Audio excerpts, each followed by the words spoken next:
3 or 4 at the time. Still covered in the blindness of early childhood. I was fishing in the swamp. Something began to pull violently at my line. After struggling for some time to reel it in, I saw the snapping turtle's mouth break through the slime that covered the surface of the water. My great-grandfather, who sat nearby, told me to wait while he went to his truck. He was a brutal man. You could see his sinewy muscle through the skin of his face, which had taken on the cadaver's appearance. He was a man more dead than not, and he terrified me. When I heard the old man limp towards me with his cane, I turned around to see him raise his hand, just holding a gun, and he shot the turtle at point-blank range without a word. A piece of the turtle's viscera, maybe the size of a grain of rice, hit my face and stuck to it before it began to slowly creep down like some kind of fetid slug. I stood there paralyzed by fear. "You can't let them things live, boy." He spoke in his guttural drawl, brought on by the deformation of his jaw that resulted from a lifetime of chewing tobacco. His whole life sat in the bottom of that putrid mason jar, the one he spat in all day in his living room with its yellow linoleum floor, with its nonsensical designs that were twisted and warped as it receded from the walls, just like his gums from his dying teeth.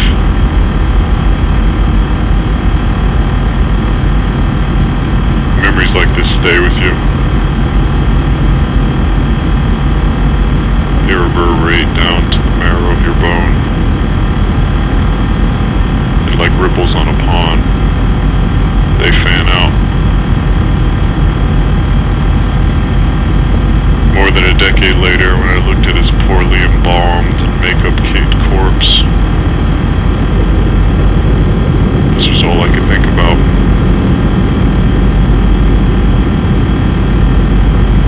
This is Christ Drowned in Concrete, Episode 1.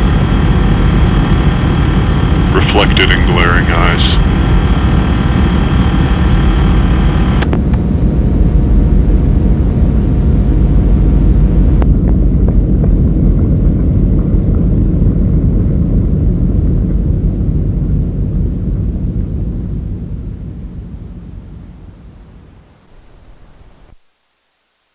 What's your earliest memory of death?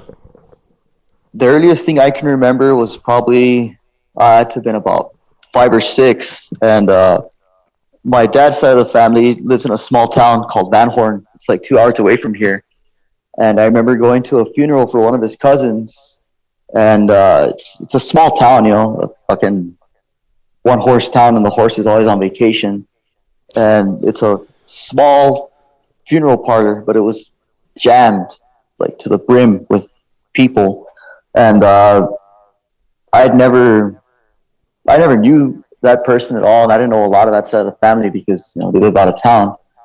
And it was just kind of strange but solemn in a way. It felt almost like it was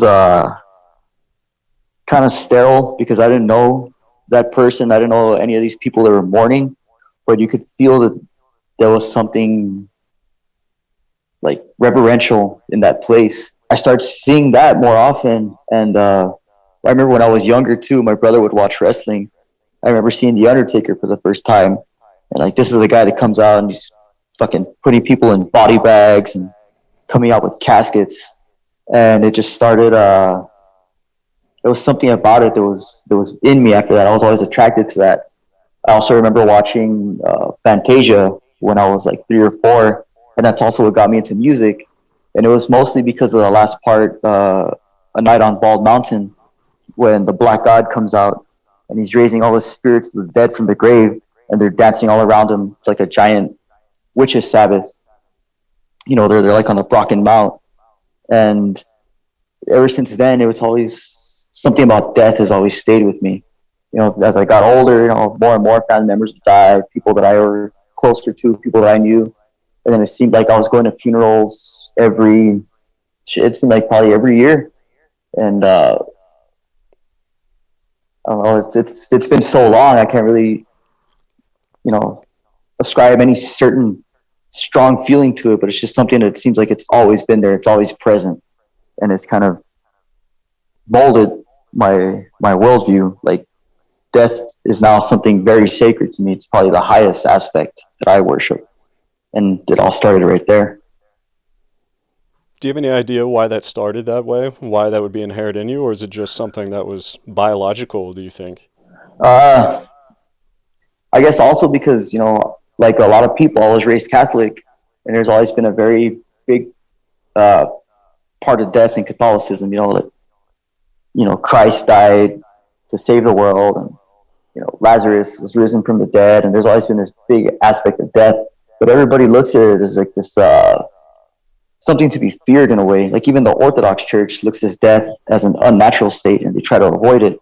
But even in their own beliefs, it's like, if you want to go to heaven or to the afterlife, you have to die. It's part of life, and it never really, I guess, it never really scared me in a way, or it never struck me as something to be feared somewhat. I mean, you have situations where you feel like your life could end. You kind of freak out because it's going to happen suddenly, but it's because it's that suddenness that you're not ready to go just yet. But when you think about it, it's not something to be feared. It's something that you have to look towards. It's something that has to happen. Nobody's going to escape death. And yeah, I guess it's like, I guess the way I was raised, like the culture and everything, you have the Day of the Dead, you always remember your ancestors. So it was always something that was prevalent, but I never saw it as like something to be demonized. It was never anything that should be shunned or something you should shy away from. If anything, you should embrace it, because, this is, unless you believe in reincarnation, this is pretty much all you have. And you got to make the best of it, which, not to sound all fucking bright and cheery and new age, but it's true. Like, if you're here, you might as well do something with it. And if you're not going to do anything, then just fuck off, kill yourself or be done with it. But if you have grand aspirations, you might as well put it to use. And why, Blue Oyster Cult said it, man, don't fear the Reaper. I think it's remarkable that you were able to, make that association that early on. Do you think a lot of that has to do with that religious upbringing? I know in our private conversations you've talked a bit about that, and I'd like to hear about that a bit more. Yeah, I mean, it could be. I was raised in a pretty strict household. I found out maybe in my teen years that my dad had actually wanted to become a priest when he was younger, and he went to seminary, and he actually knows the entire Tridentine Mass in Latin. So that's something that's always struck with me, because Latin is something that it's a, everybody sees Latin as this, grandiose tongue, which it is. Everybody uses it, fucking mayhem, funeral mist, Watain, it's all over the place. It's inherent, especially because we're Latin American. So, I mean, it's part of the culture. When my dad decided he wasn't going to become a priest, he ended up joining the army. He became a police officer and all this shit. So pretty much the way I am is a complete rejection of like that life that he had and what he wanted for me. But there's always certain things that stuck with me. Like, I remember he would have CDs lying around of like monks doing a Benedictine chants, and that always resonated with me, especially when I heard, like Decibel Omega doing Carnal Malefactor. And even though it's Orthodox chanting, it's pretty much in the same vein. That kind of stuff has always stuck with me, and I've always loved that type of music, like that choral, like the harmony and everything about it. And it's very powerful. There's the spirituality behind it. The religious aspect, I've always thought that religion is man-made, but faith is divine. And I've always felt like the faith and the spirit inside of it. And that's what people should be striving towards, not the fucking 10 commandments and all this other bullshit, you know, do as I say, not as I do. It's always, you know, been part of me ever since I grew up. You know, we always had to go to church, this and that, and fucking pray to God, pray to the saints, ask for forgiveness and all that shit. And I started seeing the right things about it, and I started seeing all the other bullshit that I had to get away from as I got older. So I guess in a way, your rejection of it is, on its face, maybe the aesthetic rejection of it, but the actual message is something you took to heart. I mean, in many ways, right? Yeah, definitely, especially when it comes to Catholicism, because a lot of it is based on asceticism. Like you said, there's always like suffering, and you can't, truly be happy. You have to, there's no indulging in like carnal pleasures and stuff like that. And not just to say like, fornication. It's like you can't imbibe and fucking, be intoxicated and this and that. Or, like, go out and enjoy yourself. You have to live purely for the Lord. But that's not how human nature works, especially if humanity has been given free will. Then you're going to want to, you have to experience all this shit. It's not so black and white. A lot of people that were priests, lived a fucking more chaotic, lawless lifestyle before they came into the church or whatnot. Or maybe they were in the church and then they got out of it. So it's definitely like you reject it at face value, but there's something stronger that's beneath it. You got to pull away the veil and see what's hiding behind. It's almost like when you're in church and only the priest is allowed to go into the tabernacle, and take the host. Only he's allowed to deal with that. Everybody else is just kind of blinded by all the statues and the saints and their hymns. They don't see what's really behind, like the actual essence of God or divinity, whatever you want to call it. And there's certain, aesthetics in the church that I still like a lot. But Catholicism is a very solemn belief, and that's kind of the way I've always carried myself throughout the years. More, I guess, laid back and subdued, but it's more like you're lying in wait and you're observing everything, taking everything in, almost like a serpent, waiting to strike. You have to see what's going on. You got to put all the pieces in place, like playing a game of chess. And there's some people that like to go out and they wear their beliefs on their sleeves and shit. They wear their heart on their sleeves, and I do that as well, but only in certain moments when it's called for. Otherwise, it's better to just lie in the shadows and don't bring attention to yourself, because you're doing something that's greater than you, and you don't need to be necessarily like acknowledged for it. If you start doing that, then it loses its whole meaning. Then you're doing it to satisfy your own ego instead of your own spiritual yearning. You're not striving for anything higher. It's like Bespel Omega said in, I believe it's third prayer, cursed is he who removeth away the mark of his master to please men and not to serve in secrecy. And in a strange way, your father's desire to become a priest, I mean, it's a little bit hyperbolic to say, but you kind of fulfilled that in a particular kind of way, did you not? Oh, definitely, because I remember years back, we got into it. I had left a fucking Catharsis CD out, World Without End, and it's just because I'd gotten out of school, I went home, and I was gonna check my schedule for the next day or whatever, so I was gonna just be in and out and gonna go straight to work. He came home early and he saw the CD there, and I wasn't planning on leaving it out. And he got all fucking pissed off and came, like yelling like he always does when we would talk about this kind of shit, all hellfire and brimstone. He's like, "Yeah, I want all this devil shit out of here, blah blah blah blah." Like, this is fucking. I had just started jamming in a band, an old black metal band I had years back, And he starts telling me, I don't know what you're doing with these guys, if you're like a fucking satanic priest or something, or what you think you're doing, but this shit's wrong, and blah blah blah blah. I don't want this devil shit here, and blah blah blah. If you were doing that devil shit, get the fuck out of here. And I was thinking, like, what the fuck? Where did that come from? Like, uh, what did I ever give off to make him think I was like a satanic priest or some shit? But at that point in time, that's when my satanic beliefs were starting to become much more fervent. It was no longer just like your standard second wave black metal where it's like fucking everyone says Hail Satan and this is not, but they don't believe it.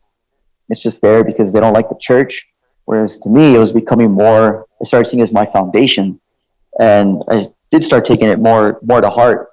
And yeah, I guess you're right in a way. I did kind of fulfill that role because now, especially like with NEXUL, when we're playing live, it feels like we're leading something. You know, when I play, I don't really see any faces in the crowd anymore. It's just like a shapeless mass.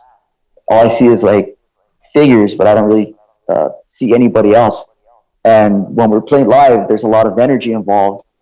I'm giving off a lot of energy. The crowd gives it back to me. And the more they give back, the more I give them.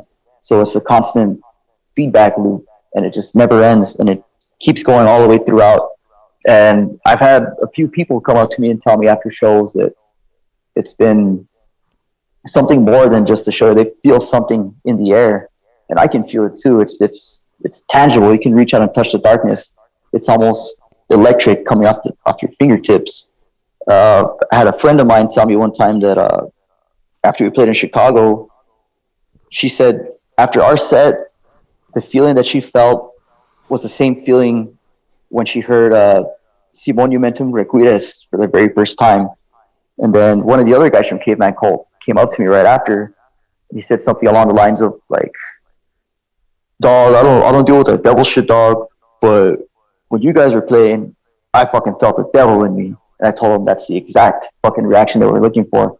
We're not missionaries, not here to fucking change anybody else's viewpoints. This is our path that we do for ourselves. If somebody else starts aligning with that, more power to them. But we're not out to fucking change your mind. But if we ignite something like that in you, that's exactly what I guess we're here to do in a way. If anything, we're igniting it for ourselves. And if the fire spreads to others, you know, like I said, more power to you. Has your father ever seen you play before? Fuck no. Or at least not any of the death metal shit that we do, you know? I remember my mom had told me years back one time, she's like, "Can I ever go to one of your shows?" And I told her, "Nope." And she was like, "Why not?" And I told her, "Well, because we don't play Dave Clark 5, you know, we don't play the Beatles, all the other shit that I listen to and that I like to play. You know, I played music for my parents before, you know, stuff that we all like, Jim Croce, you know, Beatles, Dave Clark 5, Buddy Holly, stuff like that. That's stuff that we can connect with and, you know, enjoy together. But I'm not going to fucking go put on Rain and Blood and start playing fucking Altar of Sacrifice, Angel of Death. You're just going to be like, what the fuck?" And I think the heaviest thing I ever showed my parents was I showed my mom Opeth probably like half a lifetime ago. But I showed her the Damnation album because I knew she would like that because it's clean music. Apparently my dad actually liked some of those songs too, and I was pretty taken aback by that because a lot of Opeth material is still written in like minor keys and a lot of diminished stuff. It still has like that darker sound to it, but apparently he liked it a lot. And then we were watching the live DVD. I think it's called Lamentations, and the first half of the set is all Damnation, and then the second half they played Deliverance. So my mom heard what Opeth actually sounds like, you know, Michael's growls and all that, and she was like, "Whoa, where did that come from?" I told her, "Yeah, that's why I don't show you this kind of stuff because you're not going to understand it. Like you think it's all this fucking, like Opeth is not fucking satanic at all." I was like, she thinks everything is satanic. I was listening to Mountains Madrigal from Olver around the same time, and you know, it's all clean acoustic music. It's all sung in Norwegian. Apparently they recorded it in the forest. And she heard it and she's like, "Oh, it's like a bunch of devil worshippers out in the woods." And I was like, "Why?" She said, "Well, I don't understand what they're saying, and it sounds like they're speaking in tongues." And I was like, "Well, yeah, they're speaking in Norwegian. That's their tongue. That's their native language." It's like, what if they listen to us speaking in Spanish and they think the same thing? You know, I was like, just because they're speaking another language doesn't necessarily mean that it's evil or satanic and all this. But they were raised like that for so long, can't change their mind on that. So when it comes to like the death and the black metal, I don't show them any of that out of respect for them, and also because there's there's nothing for me to gain by showing them all that stuff. It's nothing that I need to be involved in, and it's nothing that I need to show them as well. It's for myself, so I don't ever bring that up to them.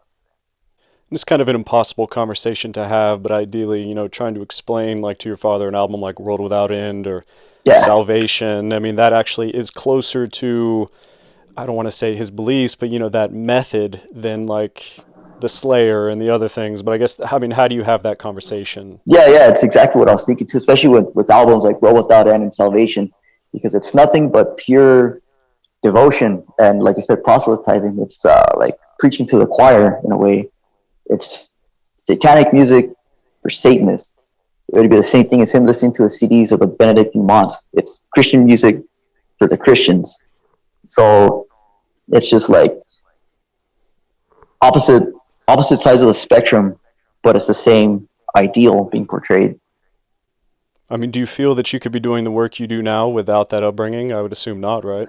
Uh, might be able to, but it certainly wouldn't have manifested in the way that it has now, because that, in a way, laid the foundation, laid the groundwork for what I'm doing now. When I was working at that occult shop, we sell a lot of Christian items as well. We had like candles for the saints, and there were different necklaces, and we came across the Saint Benedict medal, and it has a lot of stuff written in Latin. And I always try to learn everything I can to begin with, but I was trying to learn exactly what it said in Latin, because I need to be able to sell this to people, or like I need to know what we have in stock. So I figured out, or I did my research, and I found that it's like an exorcism ritual. So I was reading it off, and my coworker, when she heard me speaking in Latin, it's like I've always been, I guess, good with languages, at least when it comes to, like, if I can read them, I can pronounce it and speak it. So I was reading it off like rapid, almost like if I could speak Latin. She told me, "Oh shit, sounds like I thought you were about to summon the devil right now." And part of that is because of the upbringing that I had. I've always had this reverence for things like, your rituals, your ceremonies, your texts. It's not just a bunch of words that you say, like in the movie The Ninth Gate, when they're doing the Order of the Silver Serpent is doing their ceremony towards the end, and they're trying to summon the devil, and Boris Balkan comes in and he's just telling them mumbo jumbo, because he knows what they're saying is just bullshit. And that's the way a lot of people see this.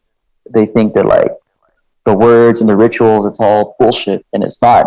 It's very potent work, but it's because you have to put everything you have into it. That's the only way it means anything. If you start having that self-doubt, then of course it's nothing. You're just talking out of your ass. You're just there trying to satisfy your own ego. And because I had that groundwork in the beginning, that this is something sacred, this isn't profane, since it's carried over, and I've had more years and years of understanding with it, the work that I do now has that potency behind it. It has that power of belief. When people see us on stage, we're somewhat in and out of our minds, because we have to focus on the music and what we're doing. We've been practicing, so part of it is the muscle memory takes over, but at the same time you still have to be aware of your surroundings. And on the other hand, like I said, when the muscle memory takes over, that's because we've been doing it for so long, and it's time to let loose everything that's been building up inside of you, and everything that's outside of us. It's being channeled. And when people see us, they're kind of taken aback. For a while, when we were playing live for the first few years, I would get kind of annoyed that we'd be playing this insane, violent music, and the crowd wouldn't be moving at all. I wouldn't be doing shit, like not headbanging, not trying to beat the hell out of each other.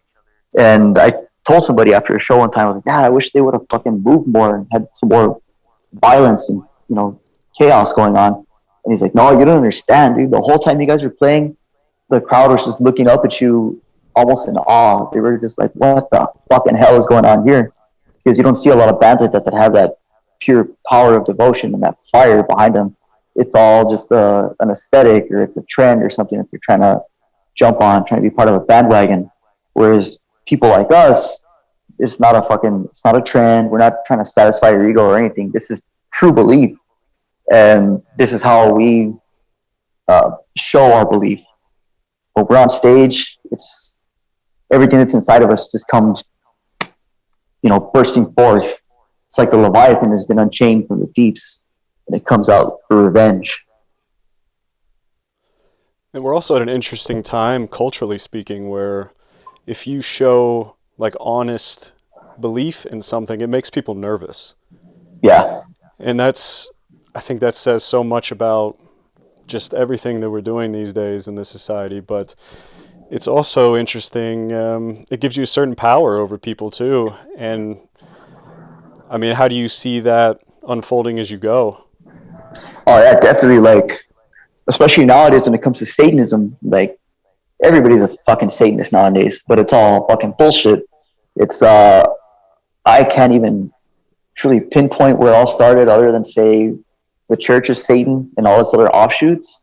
But now Satanism is becoming more and more accepted by the mainstream, and I see it in a negative light. Some people might not, but I see it because there's all these, I guess, lesser forms of Satanism, weaker forms. Definitely, it's being dabbled in by weaker people. They think just because they fucking dye their hair all these different colors and they wear their Black Crap Cult t-shirts and all this other fucking stupid shit, and they listen to Twin Temple and follow the Satanic Temple online, that doesn't make them a fucking Satanist, because all they're doing is just indulging their carnal selves. They're feeding their ego. The spirit is withering away and just going to rot. When you see people that actually take it to heart, yeah, like you said, they're scared. They fucking freak out and they try to tear it down. They start saying, "Oh, that's not real," blah blah blah blah. Or these guys are a bunch of fucking fascists because they preach might is right, or blah blah blah. And yeah, it makes them fucking scared. And they do whatever they can to try to shut you down. But in the end, all they're doing is just giving you a platform in a way. They try to stand in your way, but they're never going to conquer you. They think they're going to conquer you, but when in history has the weak ever conquered the strong? It doesn't happen that way. That's why they're weak, and that's why the others are strong. And fucking, history is always written by the victor. To the victor, the spoils. It's an interesting shift as well, because it's almost paradoxical. Where say like a band like Dark Funeral, who somehow seems to be losing steam with every year, but it's people can see that is not genuine, but at the same time it's like, how is that also going downward when it seems like that plastic kind of representation of that would mirror society in a way? That's always been a weird thing to me as well. Like, why would someone prefer your band over Dark Funeral when that seems to kind of reinforce the illusion of daily life in a way? I remember I read an interview with Eric from Waltain one time. He kind of fucking nailed it perfectly. He said something along the lines of like, one of the reasons that Waltain is so powerful is because they're so genuine about it. And he said, like, especially here in the West, in Sweden and Europe, they have bands, every fucking corner, and all these amazing bands. So to them, it's all over the place. It's almost like saturated. Here in the States, you're a lot more hard pressed to find people that are so devoted to it. And he said, people are getting tired of all the fucking plastic bullshit. They want something that's real, something that they can experience. And he kind of fucking put into an analogy that says something like, people are tired of eating fucking plastic food like McDonald's, so now they want to go out and look for a real meal, something along those lines. But it's kind of like that, because people are, I guess, they're starting to open their minds a bit more. And it's like you can see when something's genuine and when something isn't. And if people want to take that step and start thinking for themselves, start seeing things that are more genuine, then they're going to look beyond all the facades. You're going to see past all all the aesthetics. They're going to see that style over substance. It's just it's a temporary thing, you know. There's a reason that certain bands stand a test of time, and everything else just falls by the wayside, like Dark Funeral and fucking Dimmu Gear and all that shit. Whereas bands like Blasphemy and Vaughn and Necrovore and fucking like the old shit from Mayhem is always going to be regarded as the best because that's when they were at their most fervent, you know, like Blasphemy's been writing the same 2 albums for 30 some years, and they're probably the only band on the planet that can do that. And they've earned it because they fucking changed the world when they put out those albums. Necrovore, John disappeared after he did Divus de Mortus because Necrovore was already so ahead of their time. You know, I've heard people ask him like, well, is there any more new Necrovore? He's like, yeah, there's a lot of new Necrovore, but I'm not going to record anything until the walls start bleeding again like they used to. And I think that the time might be right for a band like Necrovore to come back because now all that plastic shit is starting to go again by the wayside. It must have been about 10 years ago that Behemoth was on top of the world and they were striking out at everything. And you look at them now and they've just become a total joke. They're a show. They've hit the Dark Funeral aspect now.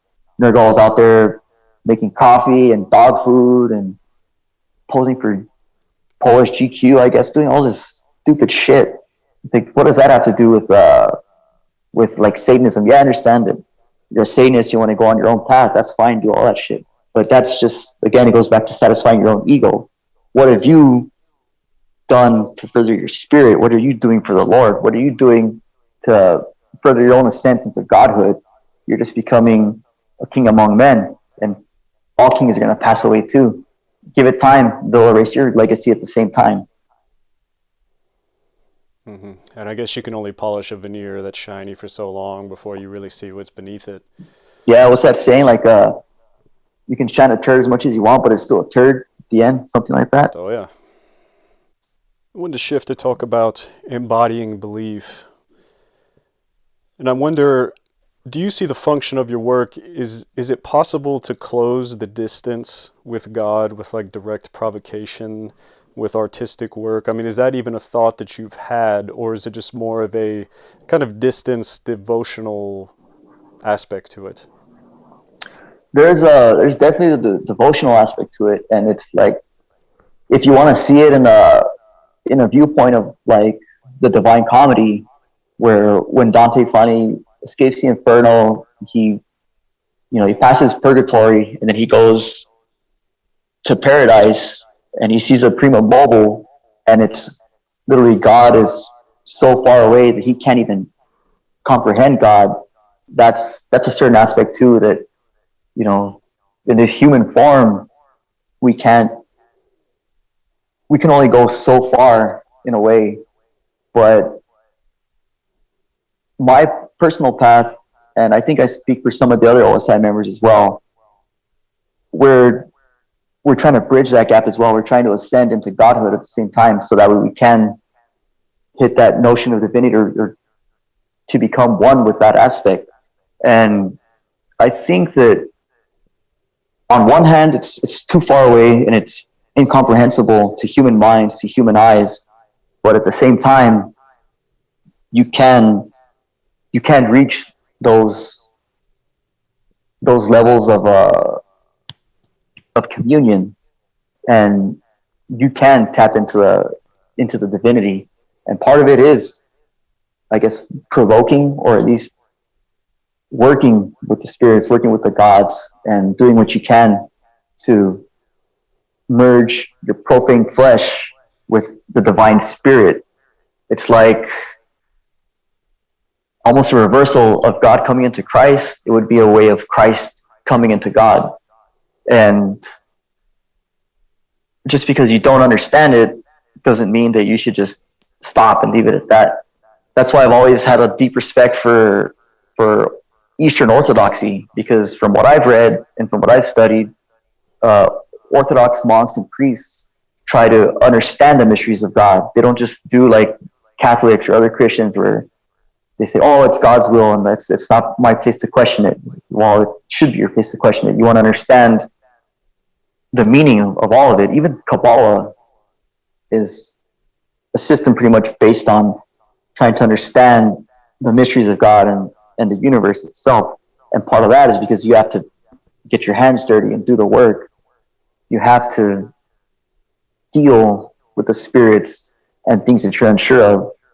And I remember reading to an interview with Carl from Mercalian, and he said something along the lines of, if you've never been scared out of your fucking mind when you're utilizing magic, then you've been doing it all wrong. And it's true, because things that we don't understand these are forces that are much, much more ancient than us. And it's very, very arrogant for man to think that he knows more than, the eldest mysteries of the universe.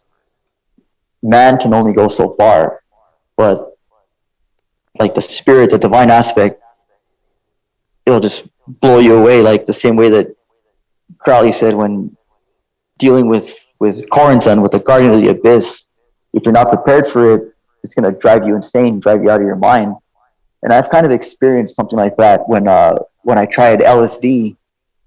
I was on a fucking insane trip, but when I took acid, I didn't do it for like a party mindset or anything like that. I wanted to explore the mysteries of my own mind and see what's hiding behind everything. I started seeing, things that I've always maybe touched upon or scratched the surface, but I hadn't gone that far into it. And on acid, it just completely opened my eyes to that world that I've been searching for a long time.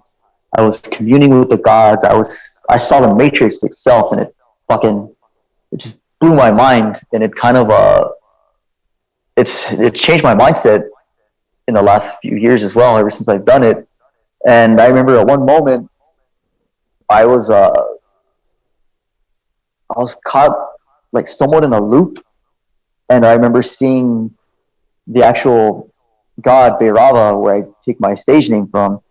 And I remember looking at him, and he was so gigantic that his face was as big as my entire body. And I was just like, holy shit. I was completely humbled. Not that I'm not humble as it is when it comes to the gods and the spirits, but to actually see it like that, it's just, your humility takes you even further. And I remember he gazed at me with like this horrifying gaze, and he did me the same way he did Brahmin. Cut off my head, fucking left me to die. And I remember it was almost like a wrestling match, because when he took his sword, pretty much decapitated me. I fell down, and yet my head was still attached to my body somehow, but I was defeated. I was stretchered out of wherever I was, like let's say the cosmic arena, and I was just going to the back, knowing that I was defeated, and everyone was around, like cheering, like all fucking the gladiator match is over. I remember looking up at Bhairava. He was looking at me, and he gave me a look that said, "Yeah, you've been humbled, but it was more like, yeah, you already were humble, but this is to make sure that you know your place."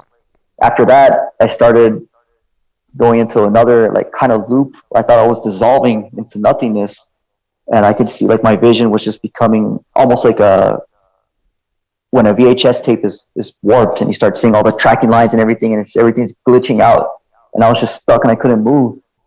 And then all of a sudden, Lord Shiva appeared this time, and all he did was, there was a piece of hair in my third eye. All he did was pull it away, and when he pulled it away, everything just flowed in complete harmony. So that's the way I saw it, was that my third eye was being blocked. He removed that hair, my third eye was open, and everything after that just became oneness and stillness with everything. That's when I actually felt like, you always hear this talk about like hippies and all this new age shit, that everything is connected and we're all one. But I actually felt that moment, and it's hard to describe to somebody else or even put into words, because it's something that has to be experienced firsthand. But that was something that I felt, and it was just pure divinity and power like I've never felt before. When you're playing live, that feeling you get, those ecstatic moments reaching towards God in that way, is it possible to achieve that in your normal life as well? Or is it only something that could be glimpsed at through the artistic work?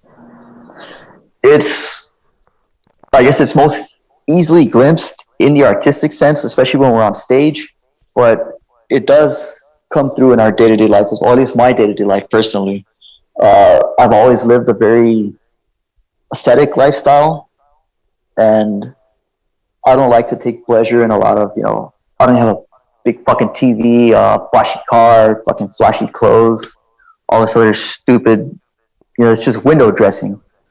Uh, there's been times where, like, say, I've gone with my little brother, and before we had the temple, we used to have storage units around town where we would practice, and for all intents and purposes, those places were our temple at the moment. It's the best we could do, but our storage units were set up like we had all our practice stuff ready, and we had certain things that there was just stuff taking up space in our own homes, so we would move it out of the way. But there was definitely a very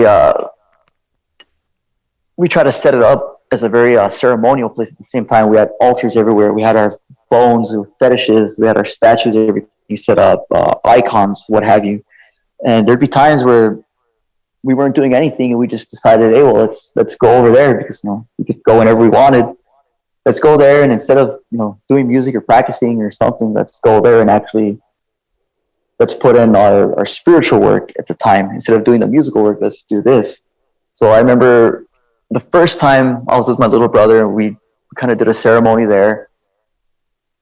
I had carved the name of Samael into my chest, which is something I've done throughout the years. So it was time to do it again. I guess seal my pacts and offer my blood. So the best thing to do, of course, was we put on Samael. I put on worship him. He was doing his own thing. He was meditating, doing his own whatever he was going to do. I went and I took an X-Acto knife, and I just carved myself and just let the blood flow, left the blood over the blade, put blood on the altar, left the blade on the altar itself.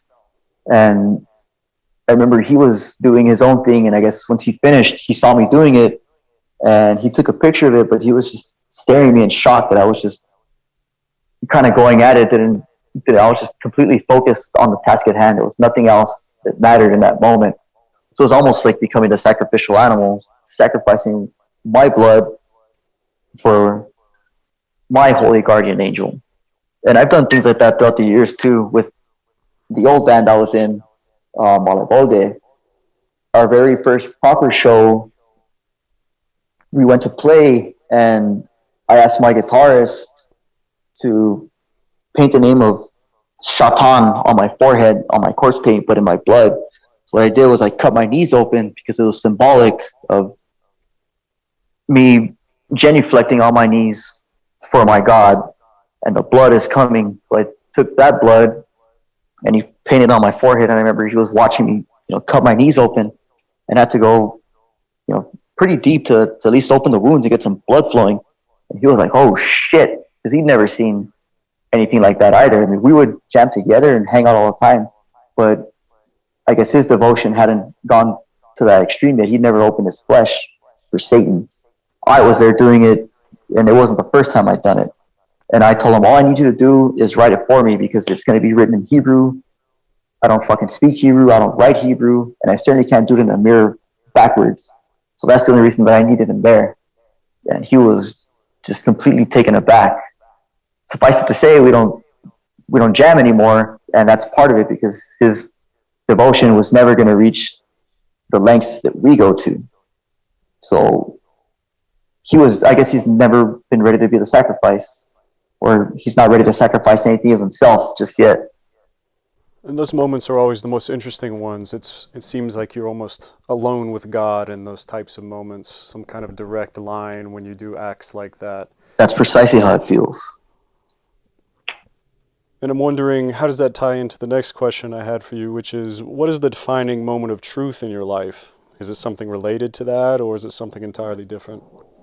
I was thinking on that earlier, and I was trying to find a defining point, and for the longest time I couldn't really think of anything, and then it dawned on me that there's actually maybe two defining points, because a lot of this is more like it's a gradual evolution where you can't just pick one moment, oh, that's where it all happened, and then it took off from there. But there are two moments that I can really, I guess, pinpoint in a way. They were more substantial than others. When I was 15 or 16, I believe, since I was raised Catholic, my parents made me go to confirmation. At the same time, my brother was in the army, and this was right after 9/11 and all that shit happened. He was stationed in upstate New York. So right after that happened, they shipped him over to Kosovo. So he was over there during Christmas and all the holidays.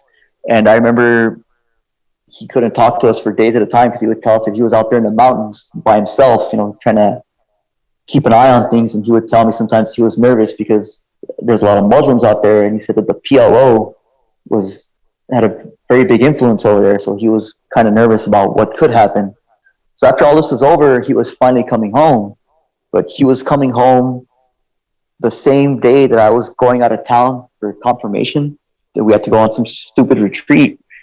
And I remember telling my mom vehemently, like, no, I'm not gonna go. I want to stay here. I want to see my brother. I haven't talked to him in months and months and months and blah, blah. And she said, no, you have to go. So I was fucking forced to go out there. And it was, we went out into the forest. There was a camp or whatever it was. And it was pretty much like a weekend to get close to God and all sorts of bullshit. And I just felt like, fuck this. This is stupid. This is not what I believe in at all. I don't give a fuck about any of this. But as we were doing it, as we got towards the end, we finished our shit, and I was like, I just want to get this over and done with. There were some people giving like testimonials, I guess, or just speaking about their life. And I remember it was this guy that I had for a lot of classes that I knew for a bunch of years. He started telling us about his life. Like, he just opened up. He started breaking down because he started telling about how fucked up his life really was. I was like, holy shit, man. Like, nobody knew how bad his life was because he was always, very happy. The fuck, he was like the joker, and he would always make everybody laugh and shit. He was like the trickster person in class. And then I was like, holy shit, man. Like, this guy has a pretty rough life. And this is pretty much what's getting him through. So I started seeing more like, okay, well, maybe this isn't such a bad thing. That kind of goes back into like, you see past all the things at face value, and you start seeing like the benefits behind all the window dressing. So when we came home, I had this different thought in my mind that was like, if I ever did, I guess like give myself to God in a way, I said it's going to be on my own terms. I'm not going to go to a priest and try to talk to the priest to intercede on my behalf to God. I was like, especially when I was a kid, I was taught you pray directly to God. Well, why is it that when you're, fucking all the way up until you're 10 years old, you can pray to God, but then after that, now you got to start talking to the priest? Like, fuck that. If I'm going to talk to God, I want to talk to God myself. I don't need a middleman. But that also didn't last very long because I started seeing like, God isn't there. Like, if God is there, that's not the God that I want to be involved with. Is a fucking egomaniacal sadist and just false. It's nothing that I believe in. As those thoughts started carrying me through more and more, I remember vividly being in a math class my junior year, maybe about 2 years later, and I was really getting into black metal very heavily at the time. And I was always thinking to myself that I took the Satanism as well, like at face value, the same thing. And I thought, oh, this is all bullshit. It's the same crap. They're just saying, saying they're praising God the same way that the fucking Christians do. And I thought it was stupid shit. And I said, if I ever give myself to anything, I devote myself to death, because death is the one thing that nobody can escape, and it's the most potent force there is. And from there, that moment just clicked in my head, like, holy shit. It was almost like I reached nihilism in that moment.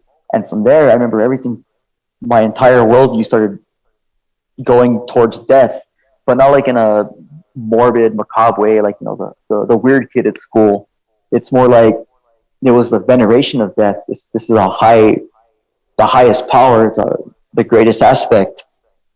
And from there, that shaped my mind until as the years came on, I started listening to more bands like Dispel Omega and Chaos and Catharsis, bands that were so devoted to Satan, to the devil. I started realizing that, oh, there is something much more powerful than, say, bands like Dark Funeral. These are the fucking fakes. These bands are the real deal. And that's when I started slowly bridging the gap between like death worship and Satanism. And then I started accepting the devil into my life. And then I realized that the devil and death work hand in hand, but the devil is the key to death. And ever since then, that's pretty much informed my entire worldview. Everything else is shaped off of that. And it's pretty much, I started walking a narrow path and more paths started opening up to me, but they all lead to the same place. And it's always been because of those moments, I believe. Once you learn that you can commune with the divine by yourself, you don't need an intermediary, and then you start understanding what truly resonates with you, what you worship, what you want to aspire to. That's, it's almost like realizing your true will. I'm interested in that gap you bridged between death worship to devil worship. Do you see death as a function of the devil, or how do you bridge that gap in your mind? In a way, it's like chaos is the true form. That's where everything spawned from. Everything spawned from death, at least the way I see things. It was just, the great nothingness, and that's where everything came from. That's where, from Ein became Ein Sof, and then Ein Sof is Ein Sof Ar, so it's like from nothingness, God came out trying to present no limit to his creations, and then he became Ein Sof Ar, limitless light. But that's the demiurge. It's not the true God. The true God is nothingness, death, void, chaos. And the devil was also there. Satan and Lucifer conjoined in the darkness.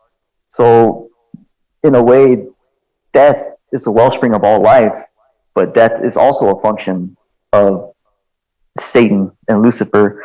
Whether you see Satan as an aspect of Samael, as the angel of death, that is his sole function, is to kill, to bring people back to the void. And it was because of, a lot of this is because of music, with all the bands I listen to, bands like Mortus and Dispel Omega, where they have such veneration for these aspects. Like I said, it's not child's play. It's not a bunch of magic words or stupid shit these days. It's not going to the mirror and saying Candyman 5 times or Bloody Mary or some stupid, parlor trick that you're going to do. It's something that's it's inside of you, and it's very potent, and it's going to take everything from you, and it's going to take everything that you have to be able to understand it and to walk that path correctly. You have to have iron will, because you're going to pretty much devote your entire life to it, and everything else in your life is going to be cast aside. It's going to be sacrificed at the pyre for your beliefs. And part of that is death is a function of Satan, of Lucifer. Lucifer is illuminating your path towards death to show you that death isn't, it's nothing to fear. It's something that has to happen. Perhaps if you've done your work properly, you can go beyond death. You can go into universe B, become your own God, ascend into godhood. Maybe you just want to go back to the void and, stay in nothingness. For a long time, that was what I was striving towards, was to just reunite with the void and be free from the banality of just not just day-to-day life, but just reality itself, to just go back to the source. But as the years went on, I started realizing that even that is no longer the end goal. It's pretty much almost in a nihilistic sense. You have to become the overman, become the ubermensch, and strive for something higher than that. And that's where Universe B comes into play. So you have bypassed both death as a source and death as a as a function of Satan and Lucifer, you create your own realities, you create your own void, your own death, your own creation. You can walk amongst Satan and Lucifer, Bhairava, Zeus, whatever god you believe in, Tartaros. You can actually become a god, commune with the gods. You don't just have to just go back to the swirling primordial nothingness. You can become something greater than what you are. It does seem to be that death is the most tangible aspect of the divine, or whatever you'd like to call it. And it's interesting that a band such early in the genre like Hellhammer with the only death is real, I mean, that really is, it's such a simple statement, but that is kind of the foundation of everything else. Yeah, that's something that I've always, those 4 words, something that's always resonated very deeply with me. It's true, only death is real. Like there's that other saying, there's only 2 constants in life, death and taxes. And, nothing's ever going to conquer death. It's impossible. No matter what the Christians say, that even death will be thrown into a lake of fire. That's not going to happen. Maybe in their skewed, worldview, in their own little bubble, they can be living there, but they don't realize that there's something much greater than that. It's not like God was there before and then God created death. Death created God, or God tried to crawl out of that murk. I think every man knows inherently that macro mirrors micro in every way, and like you talked about looking into space and the functions of the universe, and you look at someone that you love on their deathbed and you look into their eyes and you can kind of see that even those foundational beliefs they've held their entire lives, I mean, those are paled in comparison of that moment. Like everything else falls away, and it seems undeniable that, facing death, it's the guillotine of every truth. Like that is the only thing there is. You could argue that most religions are built around just that one question in itself, is what comes next. And I think people really rob themselves of a lot of exploration internally when you completely put that question off entirely, which seems to be what most people do now. I'll live forever, and if I don't live forever, then, something better is waiting in another lifetime of the same thing. Yeah, and who's to say it's something better too? Like, quite literally, this is hell we're in. But who's to say that maybe you don't fucking go to something worse because you were so blind, deaf, and dumb through your mortal life, you didn't pay attention to the spiritual work you should have been doing. I remember there was a guy I used to talk to years and years ago who was real close to me. He was almost like a brother. We were almost like mirror images of one another. We used to say that, we were very, very misanthropic when we were younger. Not that we still aren't, but in those days, it's like every other person. You're young and you're full of piss and vinegar. You fucking hated everybody. We always thought that the greatest, justice would be if all these, people that we didn't like the humanity as a mass, the way that we didn't like humanity, the best thing would be is if once they die and they pass away, their own hell is not necessarily, hellfire and brimstone, but it's just them alone in a void, pretty much locked in their own mind. They can't move, they can't speak, they can't scream, but they're just trapped in their own mind. They're going over the futility of their life, where they didn't do anything. They realized that there could have been more to it, but now they're just stuck in this void. And who knows if maybe that's what's waiting afterwards if you haven't done whatever you can, When I was frying on acid, at one point, my acid trip was pretty much akin to the Divine Comedy. I remember at one point, I don't know what the hell happened, but I felt that I was being sawed in half from growing up, but at an insanely slow rate. It was almost like the movie Dread, where they take that slow-mo drug and everything slows down to like a second is about an hour's worth of time. So I felt that saw. I could feel it too. I could feel a saw cutting through me little by. I could just feel all my nerve endings and like my bones and everything just being sawed apart, just screaming, losing my mind. And I remember seeing my little brother just there laughing at me. And I was thinking, oh, fuck, I fucked up. Like, this is hell. Like, oh shit, maybe everything I did was wrong. And then, later on that moment passed. I was like, oh shit, what the fuck? That's pretty much going through the bog of doubt. It wasn't like, oh, maybe I'm going to change my ways and I'm going to repent. Like, fuck that. It's a test, I guess. But it's something that you know, like, if you're on the right path or not. When you see that kind of, like that horror, you've experienced it, but you're still willing to go for it because you know that this is what you have to do. That's the strength of belief and devotion and faith right there. It's unshakable. No matter the hell that you've gone through, you're still going to keep going. And that's, you know, whatever's waiting on the other side, you're yearning for it. You're trying to get there, and you're going to keep going once you get past that point as well. You're never going to stop. I'd like to shift and start talking about the aesthetic reality of you and the band as a whole. You know, where does it start when it comes to ideas, and how do you see those ideas in themselves? An idea itself being a living thing, kind of some type of, I don't know, virus of the mind, something that's come from outside of reality that's independent of you. And I wonder, how do you see it? Is there any aspect of that to your own work? Yeah, definitely, man. You could almost see it as like an egregore. Like, let's say an Exulcifer. That was when we first started Exul, in its very first form. It was a different lineup, and we were playing, I guess, just like black metal, but like kind of like in cursive style. Uh, we had stopped practicing, rehearsing for a few months, and then we got back together again when it was myself and Axe. Then we decided, all right, let's do it again. Axe decided he's going to take over the drums. I was just going to do guitar and vocals. And we both just had this idea that, like, we wanted to play death metal because we're all playing in black metal bands, but we love, like, old death metal, like fucking Morbid Angel and Deicide. We wanted to do something like that. So when we first started, the first thing, like, we looked at each other at the exact same time. So let's start doing some fucking death metal, but we're going to do it, you know, evil, fucking satanic, Luciferian death metal. We started doing that. Once we came upon the name Nexul, he had this idea for, hey, well, let's call it Nexulcifer, like, for the demo that we were doing, and it'll be like, he came up with a name. I guess I had the concept in mind that it's like our form of Lucifer, like viewed through our optic.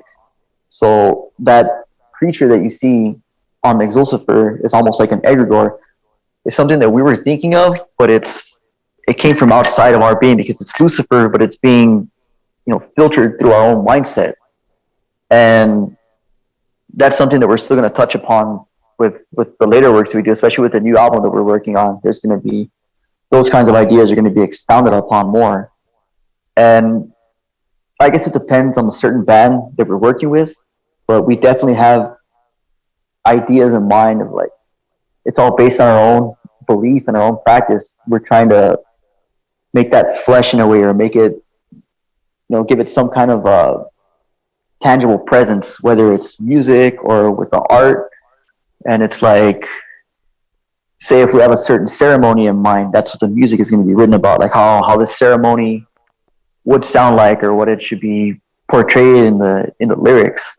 So it's definitely something that comes from within us, but there's no denying that there's times where inspiration strikes from elsewhere. It's just like, it's pure divinity. And I've had that happen numerous times.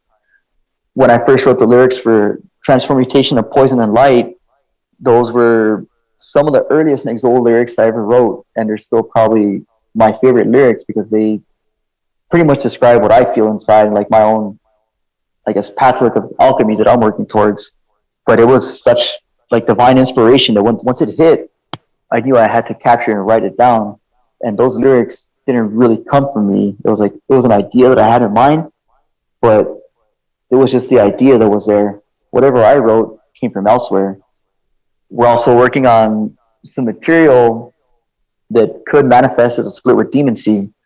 And one song that I wrote, which is almost in the same vein of Transformation, because they're both written about Samael and Lucifer. The same thing happened. It was about 2 a.m. I was driving home from work, and on the way home, just lyrics started forming in my head, and they started flowing together really well. So as soon as I got home, I pulled out my notepad or my phone, whatever I had at the time, and I started writing these lyrics down. I was writing lyrics for about 20-30 minutes straight, all the way through, and those lyrics haven't changed to this day, and it's been about 6 or 7 years that those lyrics have been there, and it was just perfection. There's no way I could go back and ever change those lyrics. It was like, you know, capturing lightning in a bottle. That was a form of just.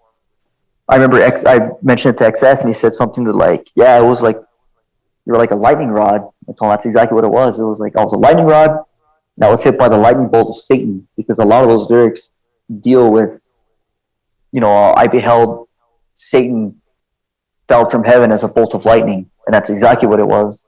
As I was envisioning that I was struck by the lightning bolt of Satan, and everything came after that.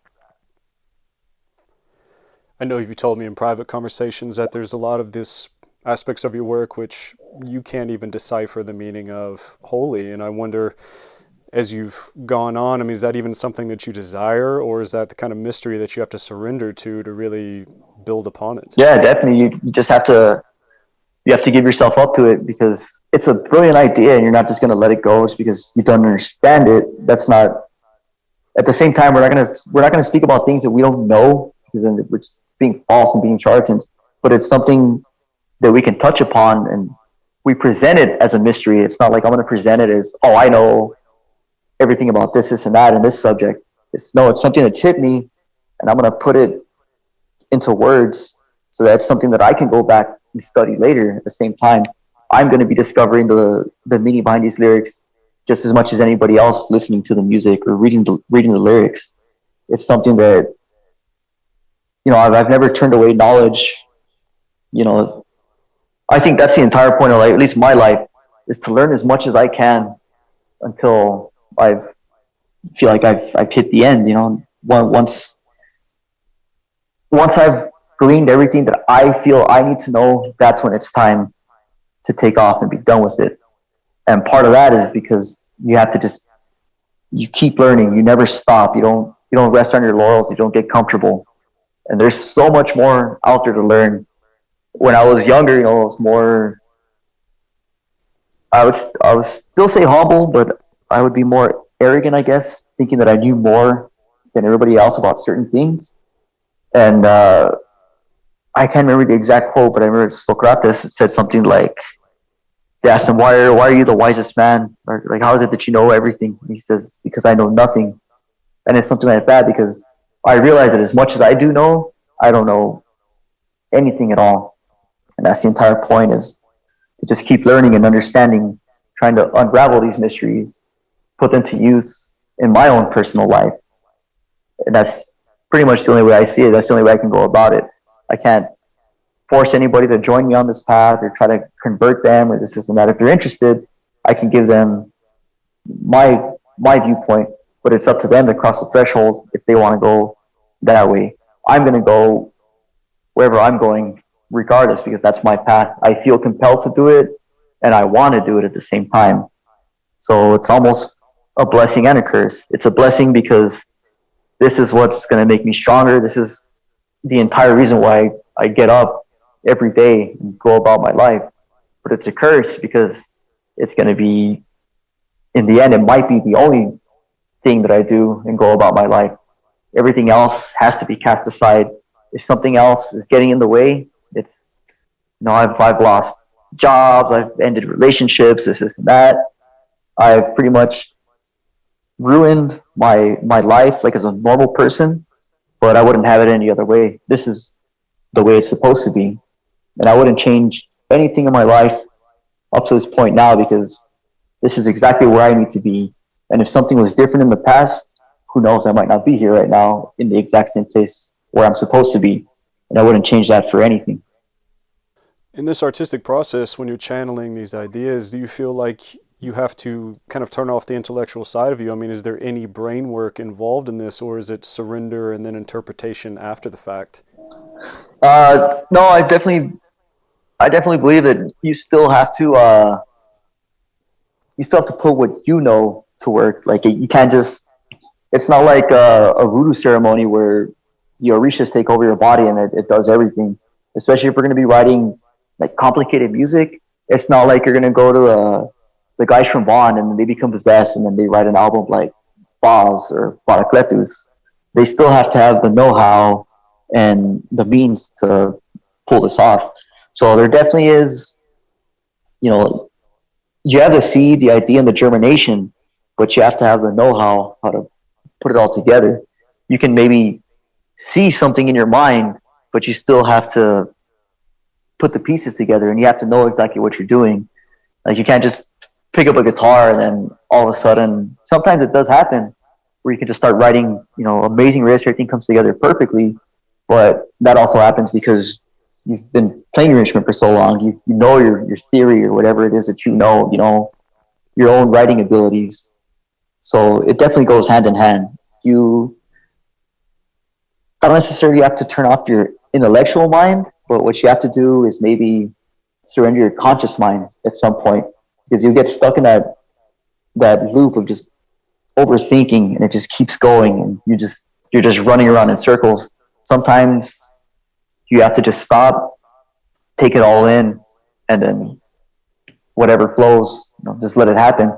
Sometimes that's going to be your best result, and that's happened to us numerous times. So how does your process work? Have you been able to nail down with NEXUL in particular a very defined process of point A to point B, or is it different every time? We have, in a way, like we used to say that. Well, I know Axe stands by this very wholeheartedly. That there's a certain formula that we follow, and to a certain point, I agree. But as we keep doing this more often, I don't like to say that we have a formula, or if we do, it's not something that I want to follow all the time, because precisely that, I don't want to sound formulaic. But we do know that there's a way to go about things, and if we start straying too far from that, it's not going to sound like NEXUL, and that's when we have to stop and like, okay, this would be better suited for like another project, or maybe we can take this piece of music and shape it into a different way and make it sound like NEXUL.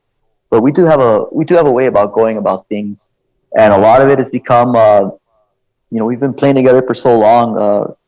The core three of us have been playing together for at least 10 years. So I mean, we already know each other's strengths and everything. We kind of know the way we all write, and then we know the way something should sound to make it sound like NEXUL.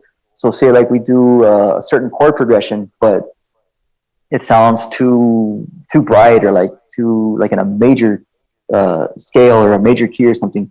We'll take that same riff, but we just bring it down a bit and put it into like a minor key, like to a minor progression or something like that. It gives it that sound of NEXUL. It's still the same riff, but we just changed it to make it sound the way it has to sound. And there are times where we kind of deviate from that a little bit, because those are the moments that are really like spectacular. Like I think the best